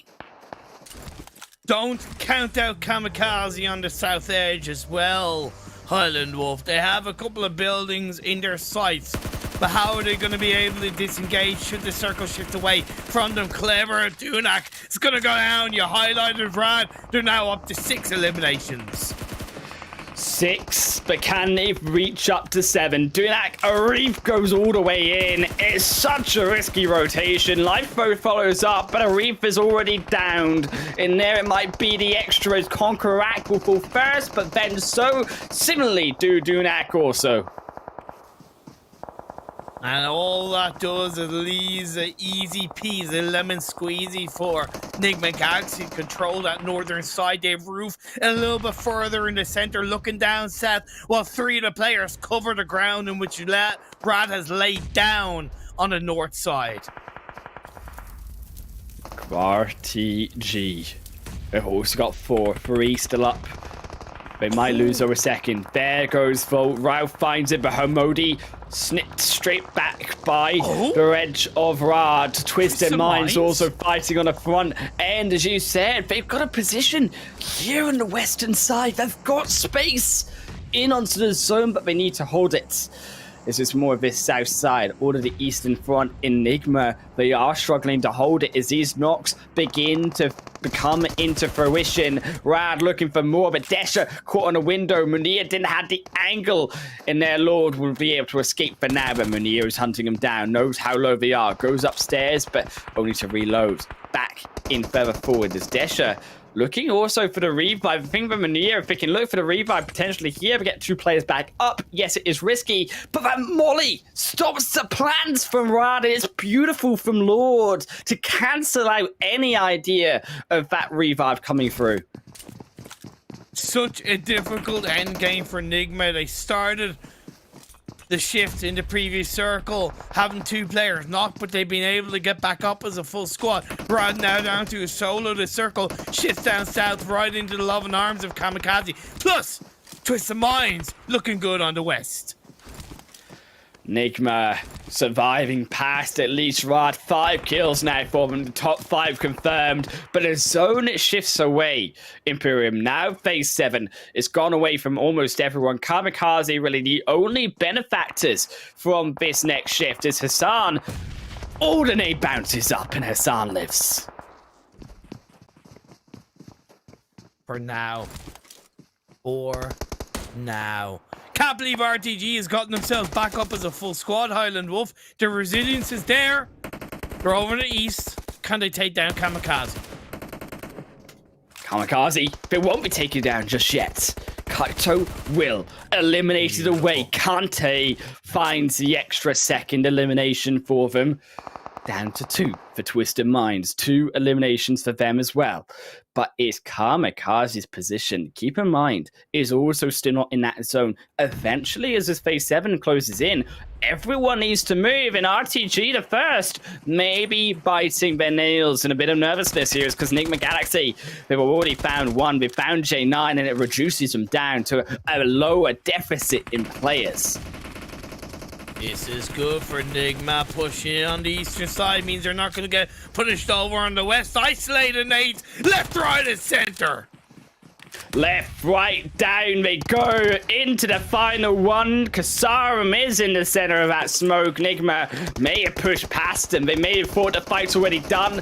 Kasarum is still there from behind, and as they fight this fight versus KAMIKAZE, Kasarum could come in. Lord falls off into the blue, and it's a little bit of a disaster here from Nigma. Is immediately they lose 2, and RTG are still alive as Freak almost goes down to the fight to 1v1. Now versus Offman. Down from the lower ground, though, it's a trickier angle to find the bullets. They've only got the Uzi, switches back into the main automatic. Freak goes back in for the next round of fire. Ralph, straight over the top, though, is enough to take down KAMIKAZE. Kasarum will not stop Nigma Galaxy. Ralph straight behind, and Twisted Minds pick at least up second as Rolkiz goes in for what could be only his death. 1v3, it's well within his rights, it's well within his possibilities as he punches the air, moves about, tries to make less noise, but he can't, because if he rushes it, he makes noise. He uses his footsteps. Waits, finds 1, finds 2, but he can't find the 3rd. It was so close. I thought Twisted Minds would steal it again, Imperium, but they couldn't get the chicken dinner. Still second place in a chicken dinner. Over to Nigma Galaxy. This makes 2 now for Nigma, and they needed those points to be able to get back on top. It was scary at one point when they had 2 players knocked inside that compound, but because I think understandably maybe teams were a little bit not afraid to push them, but weren't in a massive position to push. Rad did try to take advantage of that, but it was that one initial knock onto, I think, one of the 2 or 3 remaining Rad players that really slowed Rad down, and in the end, revives came through and Nigma were able to come out on top. Not suffering any casualties was really important in their push over on towards that eastern side, and then overall in the end taking the chicken dinner. It was a confident game for Nigma. It really, I would argue, like their most confident game in the PMPL Arabia Finals so far. Maybe I'm wrong with that, but it certainly looked that way. No, I agree. It looked like they had the zone, I think, at first, and it looked like, oh, okay, this is going to be a Nigma game, but then it got harder. Nigma had to fight for it. In those 13 eliminations, they all came towards the end when these teams started to put under pressure at the same time onto Nigma. But as you say, they handled it like a pro team that we expected them to be, and 28 points deservedly to them. Twisted Minds getting a good return to form in their performance. Only 2 elimination points, but those 12 placements makes it around 14. RTG, yeah, good game. But I really need to see more consistency, right? There can't be that volatility of 1 good game, 1 bad game, 1 good game, 1 bad game. It's just not going to be helping their confidence, their momentum, just everything else. I'm not too convinced, but I do see the strength in RTG for now. NASR getting 12, and once again, CONQUEROR with a double-digit performance. Out of 5 games today, they've had 4 results over 10 points. That's massive consistency from CONQUEROR. And for CONQUEROR, they just need to keep that consistency, because it was the 3rd game in a row that Rico, Infinity Esports, Imperium, they fall down. And they fall down to 15th, only 1 point given over to them. And with these other teams that could be also contesting CONQUEROR, like YaLLa, like Falcons, like also ONEMILLION with some of their results that they've had today, they also are all not getting the points to catch up. And as a result, this margin is just becoming almost unstoppable now to catch up with only 7 games to go. Are we seeing Rico's biggest weakness? right in front of our eyes? Are they not able to deal with the pressure of the situation? You go back to PMGC, right? They definitely performed well, but I think maybe the pressure of the PMGC hurt them from pursuing further and making it into the into a further stage. Going even back towards the start of the year, I know it was overall a different experienced Rico Infinity team, but they were looking good in the regional finals EMEA at the spring split against the likes of Navi, but in the end they kind of crumbled, right? You know, this could be the biggest weakness from Rico, crumbling under pressure and not allowing themselves to really stay relaxed when it gets towards the mid part of these finals, where to an extent the points kind of matter the most between the first day and the last day. Look, they've got to catch up. They've got now the pressure on them. If anything, the most pressure they've had all tournament, because they're not in first anymore. And they've got to get not only a good result, but they've got to get a banging result to be able to topple down CONQUEROR with what must be now at least around a 30-point margin over Rico Infinity. And also the pressure and Rico Infinity, not only about getting second, but because of the consecutive poor results in Imperium, but now facing a possibility of even being pegged down further into third or below. Exactly. Of course, CONQUEROR Rock will look at this and go, yeah, okay, you fight amongst yourselves. Fight over second. It's all good. We'll just get our consistent results. They started these finals with 3 chicken dinners. Technically, they don't need to win more games, right? They just need to stay consistent. And that's what they're doing in this day 2. It doesn't matter if they don't win another game. If they get third, fourth, 5th, 6 eliminations, 7 eliminations, right, time after time, that's enough. That's continuing the cushion, and that's going to continue to put pressure on the likes of Rico, who are looking at CONQUEROR Rock going, how can we stop them? It gets into their heads. They live rent-free in the heads of the likes of Rico Infinity. The more consistent CONQUEROR Rock are, that's the thing. That's why we really highlight the mentality of this level of competitiveness. In as we check out his best opera moments, get to see exactly how it all came down. Another, though, I think, diabolical zone here, but it was a bit more subtle in its difficulty. Imperium on that hillside, consistently switching its direction. We of course do need to point out that the circle ending was an uncommon area of the map. So there are certain dips, certain parts of the terrain in which teams might not be as familiar with, which made caressing into these circles come phase 4, phase 5 a little bit trickier.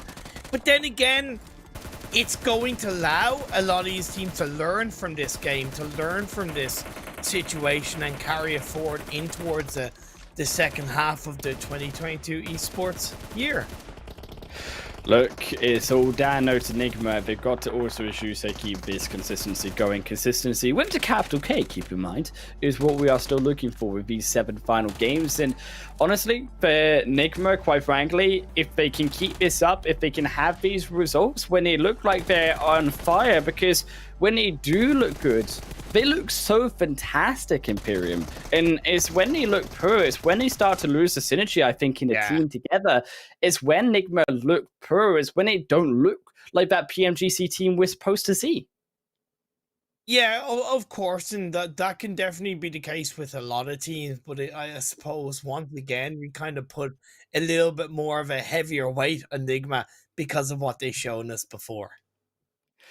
Look, Go, of course, if you also want to check out some rewards yourself, you can do so by going to the MENA Official Esports channel on Facebook and YouTube and input the great answer during the break and get a chance to win some permanent rewards for yourself. It's going to only be on today and tomorrow, so make sure you get in your answers and have a chance to win those beautiful looking guns indeed. Imperium, though, we're going to the most brutal map of it all next for our final deciding game for day 2. It's going to be over on Sanhok, and we'll see you guys there on the other side.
Rumble in the jungle, baby, because there's one more Sanhok match here in the second day of finals at PMPL Arabia. But if you at home want to get a beautiful rumbling, a sweet device down below, it's the Opera Reno 6 series. We've upgraded fun and upgraded performance, upgraded fun to celebrate your winning spirit with the brand new Opera Reno 6 series. The designated smartphones for PUBG Mobile Middle East and Africa Esports 2022.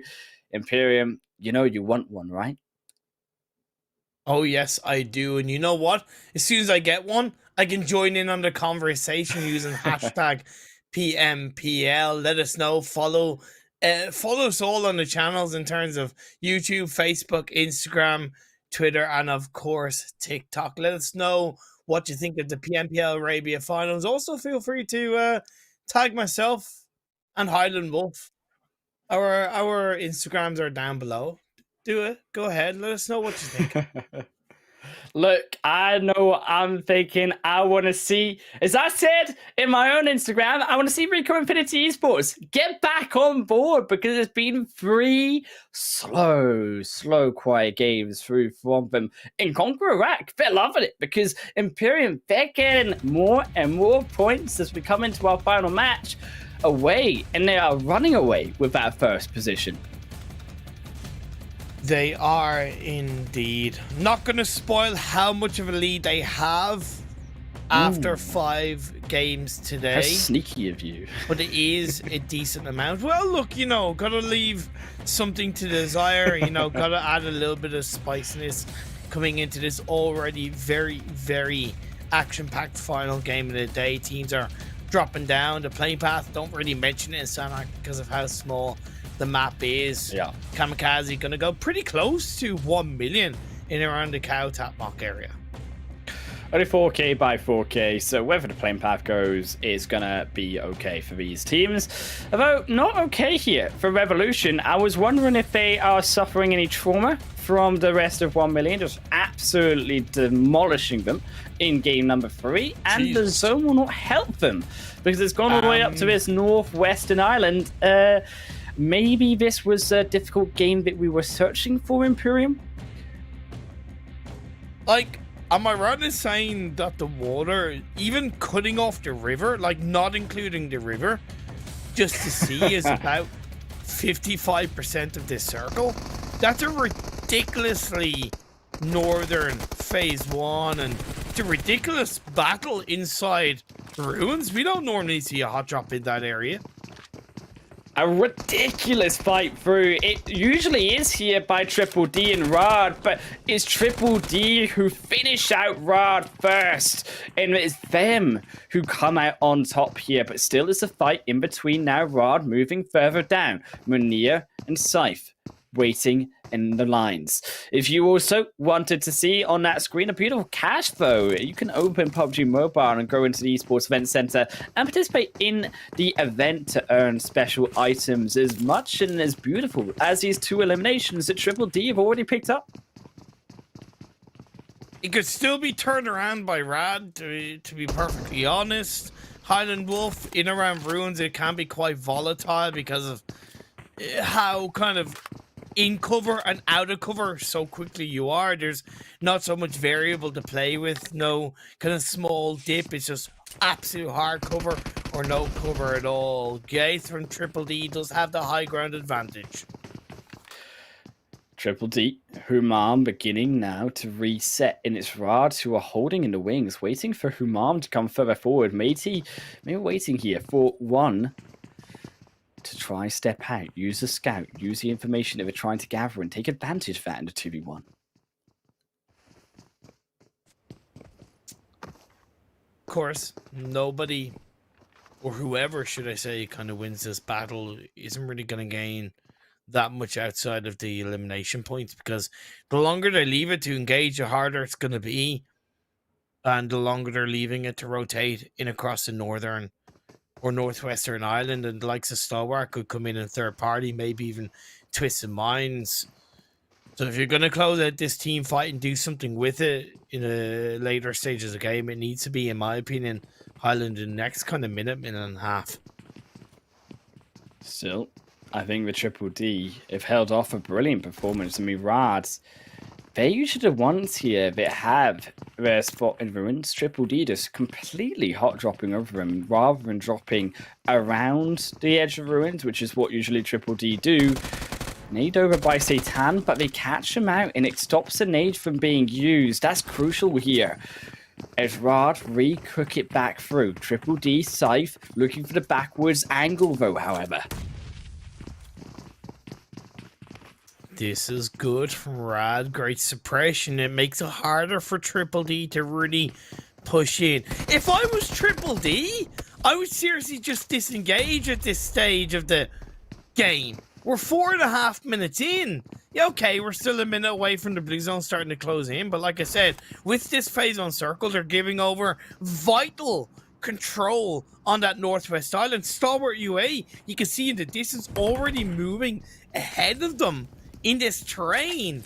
Just so silly from Triple D. Yeah, I think they're Rad. Of course, they can't disengage. They worry that they can just be picked apart the moment they try to escape from ruins if they are heard to be escaping. So for them, it's understandable, right? They have to continue to fight. But Rad are doing it perfectly, as you say. They're slowing down Triple D so much to the point that even if Rad lose, they know for a fact Triple D are going to follow suit very quickly behind them because they are giving up so much time into this fight. Couldn't have said it better myself. Just to highlight a couple of teams and where they are positioned in around this map. Dunak have the northwestern side of the northwestern island. Revolution still a 3-1 split between Hating and the high mountain side, with Halaji looking more towards the eastern side of the island, which I think is good. Even opting to go for a bit of a 2-2 split either side of the bridge. 1 million have a 3-1 split, which I think is absolutely fantastic. While the teams down the southeast, they're taking their time moving into the edge of the circle. Rad are still here. I mean, we are now 6 minutes in onto this game, and they still haven't moved. They still haven't been taken out. So as much as a beautiful initial push it was for Triple D, you bet they wish they would have just found Rad sooner. I mean, they are dancing. They are dancing and laughing here at Triple D. They don't need to go anywhere. Finally, they look for the push, but Munir is shut down. An angry guy, but it's 1-for-1 as Satan also finds a knock, but it's not an elimination. And the health bar is not there, only bandages. It's not enough. And Guy is able to shut away Rad for good. Yeah, it was overall won by Triple D, but a lot of nade usage, a lot of utility overall wasted, and more importantly, time was wasted. Stalwart UAE have moved into the Northwest Island. One of the kind of priority, okay, not priority compounds, of course, but at least if you're coming in from the south, definitely a very initial strong compound to hold on to by Stalwart UAE. Right now, nobody is on the very top of the mountain in the Northwest Island. I don't get why Dunak didn't shift there as soon as phase 1 popped up. I think they missed a big opportunity to control this game. Will they react based on where phase 2 go? Will it be too late to react at that stage of the game? It's an interesting thought, but it's certainly still Revolution who had that opportunity to, instead going down the mountain in onto YaLLa as they look towards the fight. They're trying to cover their backs, making sure that YaLLa won't be able to be behind them if they do go further forward. That leads was close, and had it landed, maybe it's a go for the rest of Revolution, but because it's not, I think with Revolution, rightly so, QHT just move back, ignore the fight, and do what Hero High and Rex are doing, pressure YaLLa from above. But also, YaLLa need to just be careful and not get tunnel vision by Revolution. Right now, I feel like they should both be kind of coexisting with each other. Because if YaLLa get too tunnel vision for too long, they're going to get stabbed in the back by not only Twisted Minds, but let's say phase 2 kind of shifts down south and or even towards the northwest, and a team enters the Northwest Island from, let's say, the bootcamp side, right? That could see YaLLa punished and stabbed in the back. So I do worry in the next 4 to 5 minutes, and YaLLa really staying comfortably inside this game. We'll have to wait and see. CONQUEROR as well, still in the blue. You can see with the map, Falcons in around the blue down on the southeast side, while NASR slowly making their way into the edge of the circle.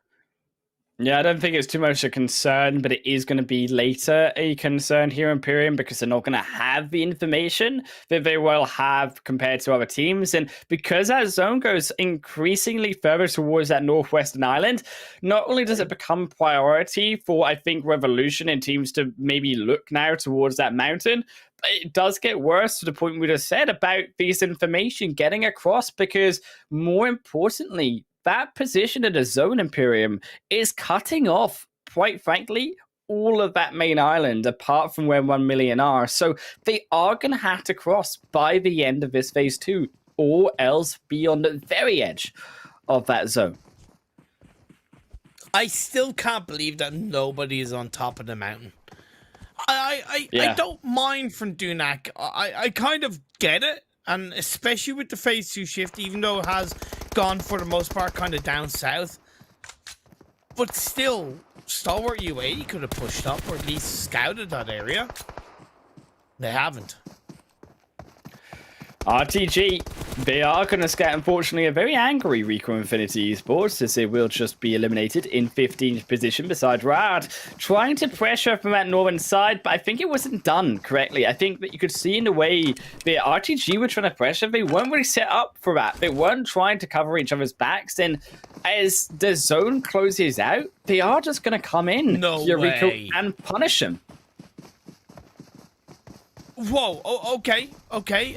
Just something interesting to point out, I will in a bit, is the lucky drop is available for all of you guys watching. Just simply go to the MENA official esports channels on Facebook and YouTube. Input the correct answer during the break after this game and get a chance to win permanent rewards.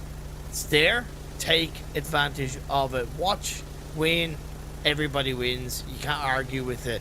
But just wanted to highlight 963 going for a rotation. KAMIKAZE going for a rotation. Gotta straight out point out. Way too late. Way too late in the game to be pulling out rotations. Look, I get it. I get the initial idea. They are trying to avoid these teams in the bridge, and they know that because they are so late into the game, Imperium, on this rotation, that this is practically the only option they have left. Or else be stuck potentially on phase 2, hoping it shifts back towards 1 million. There's reason behind it, but the entire rotation, I would agree with you, is just so late now, 12 minutes into the game, when we already know phase 2, almost in phase 3, is going to be on this northwestern island for sure. It's worked for 963, and I'll give them props. It's not ideal timing, but it has worked for KAMIKAZE.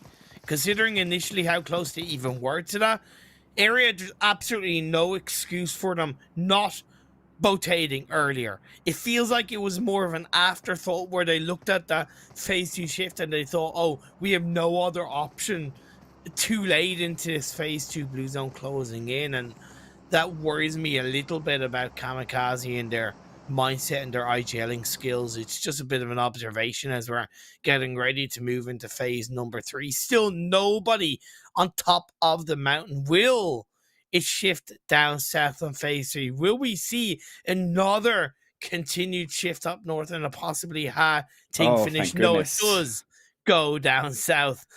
Well, have we swapped sides? Have we swapped? Have we Freaky Friday this where now you're the reasonable one? I just want, like, the mountain to be used, okay? Like, this is what I was searching for. I just wanted to see the mountain in play. Because I agree 1000% with you, Imperium. I want to see a mountain finish. It can still be tricky. And okay, fair enough, it can still be difficult. Because if you are on that mountainside and you aren't fighting right now like Revolution and Ragnar, who quite frankly almost just 1v4'd, but there come the extra 2 to save it.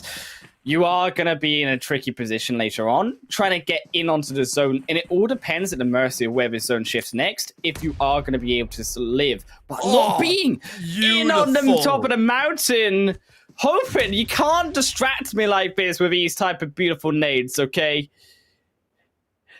Really well played by Hope, and now Sanji is flanking around on towards the side, but he goes a little bit too deep, goes a little bit too blind, and plays the ultimate price. Highland Wolf, this is hoping all on his lonesome. It is a 1v2, and the Revolution are going to come out on top. But it was crucial that they didn't lose those other two members, so QHT can revive Rex, revive Smoker, Rico Infinity Esports stuck on the bridge, and this is why 963, this is why KAMIKAZE moved through the rotation, because you can see it's a slow approach through that bridge, and 1million have been sat here the entire time.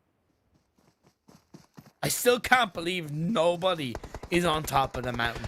That I blows know, my right? mind. The smaller mountain is Revolutions, but the big mountain, nobody's on top of it. It's crazy. I think just forgot. You know what is crazy to me?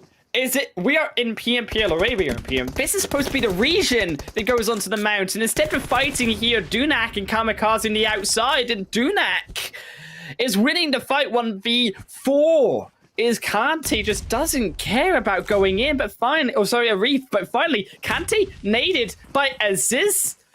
Oh, it's all gone so wrong for KAMIKAZE.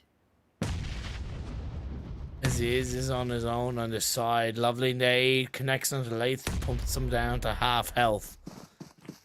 This is outside the circle of this phase 3. The blue zone is getting closer to both of these teams, and technically the advantage is over to KAMIKAZE from a blue zone standpoint, but I can see that either side of this hill could be won or lost by both teams. That is staying prone down.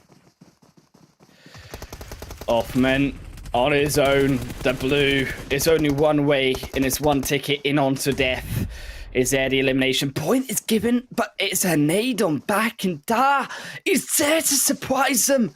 And he's going in for the solo play, but can he find it? Arif, he goes into the blue, they're taking more damage, they're taking more kills and more eliminations. Here is Arif, the only one left alive, but he's going for the elimination points. Da is to the zone to burn down the final of Dunak Esports.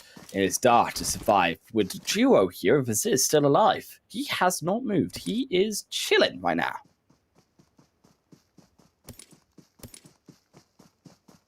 Interesting stuff. The next circle pops up, it shifts up north.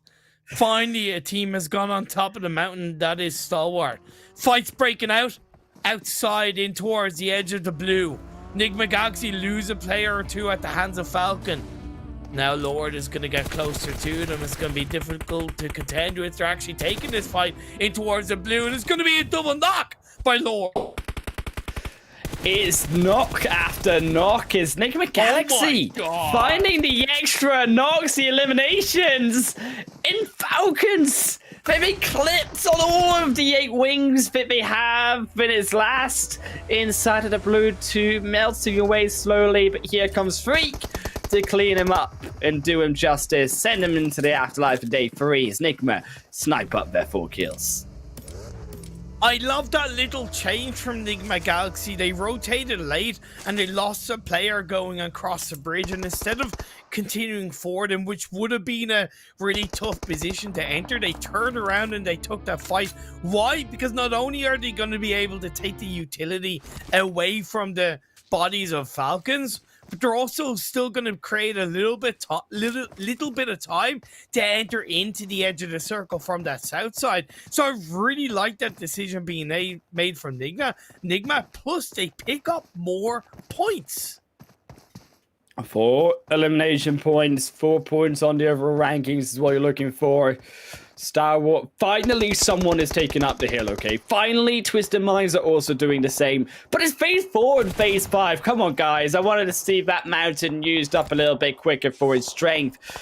Stalwart taking on each side of his mountain is on the edge. 1 loss from Rico Infinity, 1 loss from KAMIKAZE inside of the blue is the zone begins to shift once more.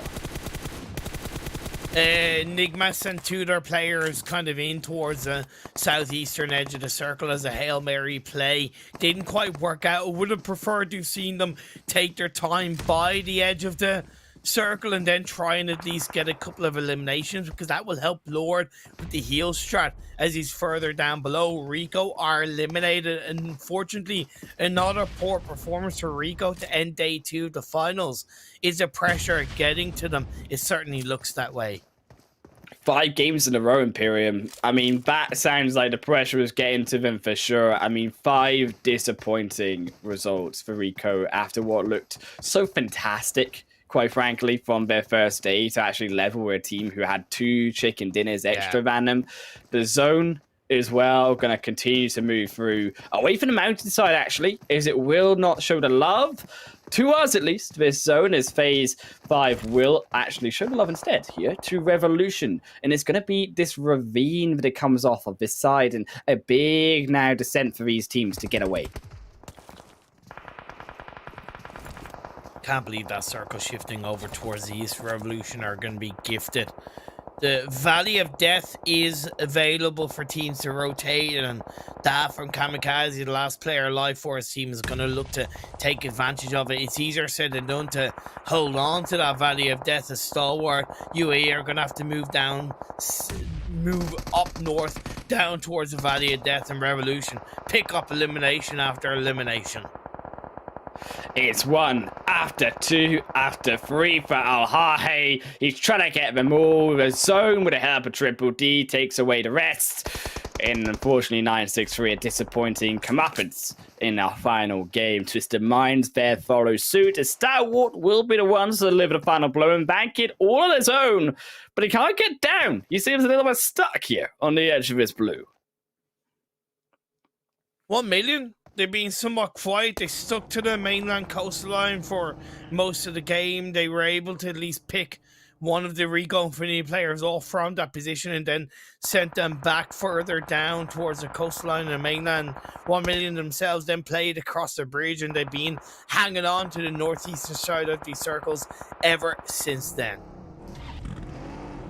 Revolution losing though the control of the circle. Is shifted away from everyone entirely, as now it will shift over towards the south side. Revolution moving down into the open field as a brave, quick rotation, and they've almost catch out NASR, but they can't do the rest because it's 1,000,000 Esports from behind, 1-for-1, but Rex, he's only got the smoke to his name, and Morved will not find it. Rex will take down Morved and will at least find some position of safety, but now Zakaria throws a nade over the top.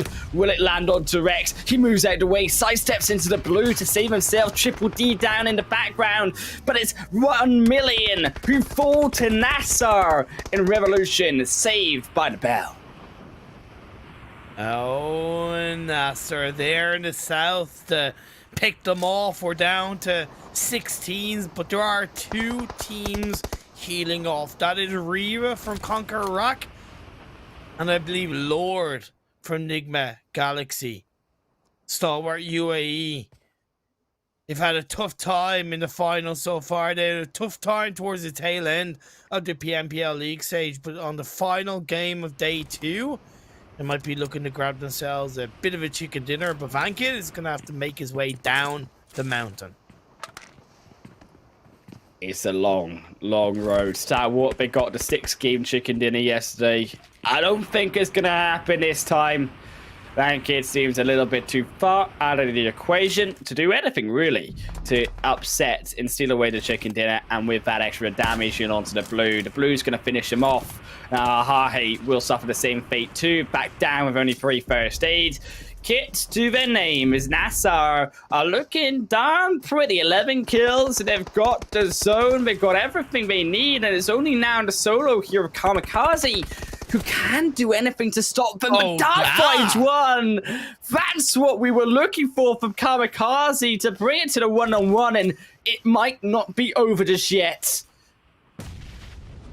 Nobody else played through the Valley of Death. It was just that solo from KAMIKAZE, and that's what's allowed him to stay alive for so long.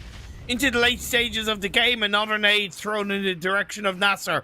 Will that one connect? The revive is played out. NASR look to separate, but the blue zone is going to get another knock onto Ragnarok. He's going to catch him as it finally a revive comes through. Dart should be pushing this. That's the second time that knock comes through. Maybe he's scared.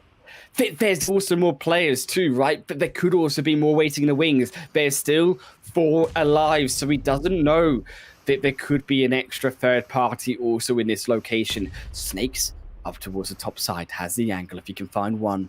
Then he can find the second. Hassan caught away. Can he find the shots? Finally gets one, but Ragnarok not quick enough to dispatch away from both. Finally, the first aid kit's going to be used by Lord as he comes down to 3, but this is NASR's game to win, and NASR are going to take it comfortably with 12 kills. A good way for NASR to close out the last game of the day. I will spoil their position coming into this final game. They were in 5th, so hopefully with that chicken, it'll push them closer up towards 4th and possibly even 3rd. Look, NASR, it pushes them up. That's what they needed to establish themselves coming into this final day now. But you have to admit it's still a big performance through from Nigma too, who getting that 2nd place Imperium also in the same lines. They're moving their way up towards Rico Infinity Esports with their per performance. Maybe now moving themselves into 2nd. I definitely, if it wasn't before that, it's 100% now into 2nd place because Rico, they went out very early and like we said, 5 games in a row with a poor performance. While other teams around them, they strive, they survive. CONQUEROR, it wasn't quite double digits, but still an 8-point game for them to close out day 2 of the finals. A comfortable push as they hold on to the top spot, most likely. And Revolution KAMIKAZE to getting those 15, those 14 points, bringing him back in. I think for KAMIKAZE, it's been a great game. A great day for them, sorry, should I say, between the 2 games of this one and also game 4. Definitely the second half looking like KAMIKAZE finally brings some life, but is it too late to get high enough in that leaderboard to earn anything meaningful by the end of tomorrow's games? We're going to have to keep that consistency. Nose looks like that we saw on game 4 and 6 back through in tomorrow's matches to 1,000,000 and Stalwart there bring up the rear of our first page of teams. But as we move on to our second page, Imperium, as we said, Rico Infinity at least getting themselves 6, but it's not good enough. And yeah, like RTG, you know, last game, they got themselves 2nd place and 16 points in total. But in game 4, they got themselves 0 points. And in this game, they got themselves 0 points. There's just no stability from RTG at the moment. Yeah. And it's really hard to see that happen. Yeah, okay. Not every game is going to go your way, but you got to be able to extract something. The best teams will always have some good consistency around what they consider poor results, right? Where they still get 67 points. It was a better game than it looked from Rico with a total of 6 points, but definitely not what we can expect. And that's where it might still help to keep Rico in with the fight of the top 3. But only about an average of 10 or so points through those 5 games are Imperium, so it ain't looking very great from them. Only overall standings of things, they haven't moved far. I think for RTG, to emphasize your point, they even got that chicken doing in the 3rd game, but as we check through onto those overall rankings, Nigma Galaxy, their 2nd position, NASR in 3rd, and Rico knocked out further to 4th position. Is honestly, those leaderboards are looking a lot closer than I thought they would have at the end of the 2nd day. So as much as I'm kind of sad to see Rico fall down, it does now become a 4-way fight. Because CONQUEROR, on a side note, a hell of a game. A hell of a day, should I say. Like, they've got 1 point in one game, then followed by kind of a 19, 12, 13, 10, and an 8. point game. That's ridiculously consistent across 6 games. You really can't argue with that, right? But it does show how close the lobby is, because they're still only 25 points behind Nigma Galaxy, right? Who are only 9 points ahead of NASR, who are only 4 points ahead of Rico Infinity. This is a 4-way battle coming into day 3 of the finals. This is what I wanted to see. And a 12.9 point average per game here from CONQUEROR. We're at 155 points. Good. It is very, very good indeed. And also, you could even argue that with one good game, Fruth and Twisted Minds, Falcons, 1Million, who are all very close there to Rico, they could also, with a great day tomorrow, maybe a 70 point or so game a day, so should I say. We've seen it before through 6 matches. They could also shoot themselves to a point where they can also challenge that top line. Maybe not to CONQUEROR, but they can at least challenge those other teams down below them. And I think for YaLLa, it's been a surprise more so for them to drop down to 8. They were in 3rd starting today.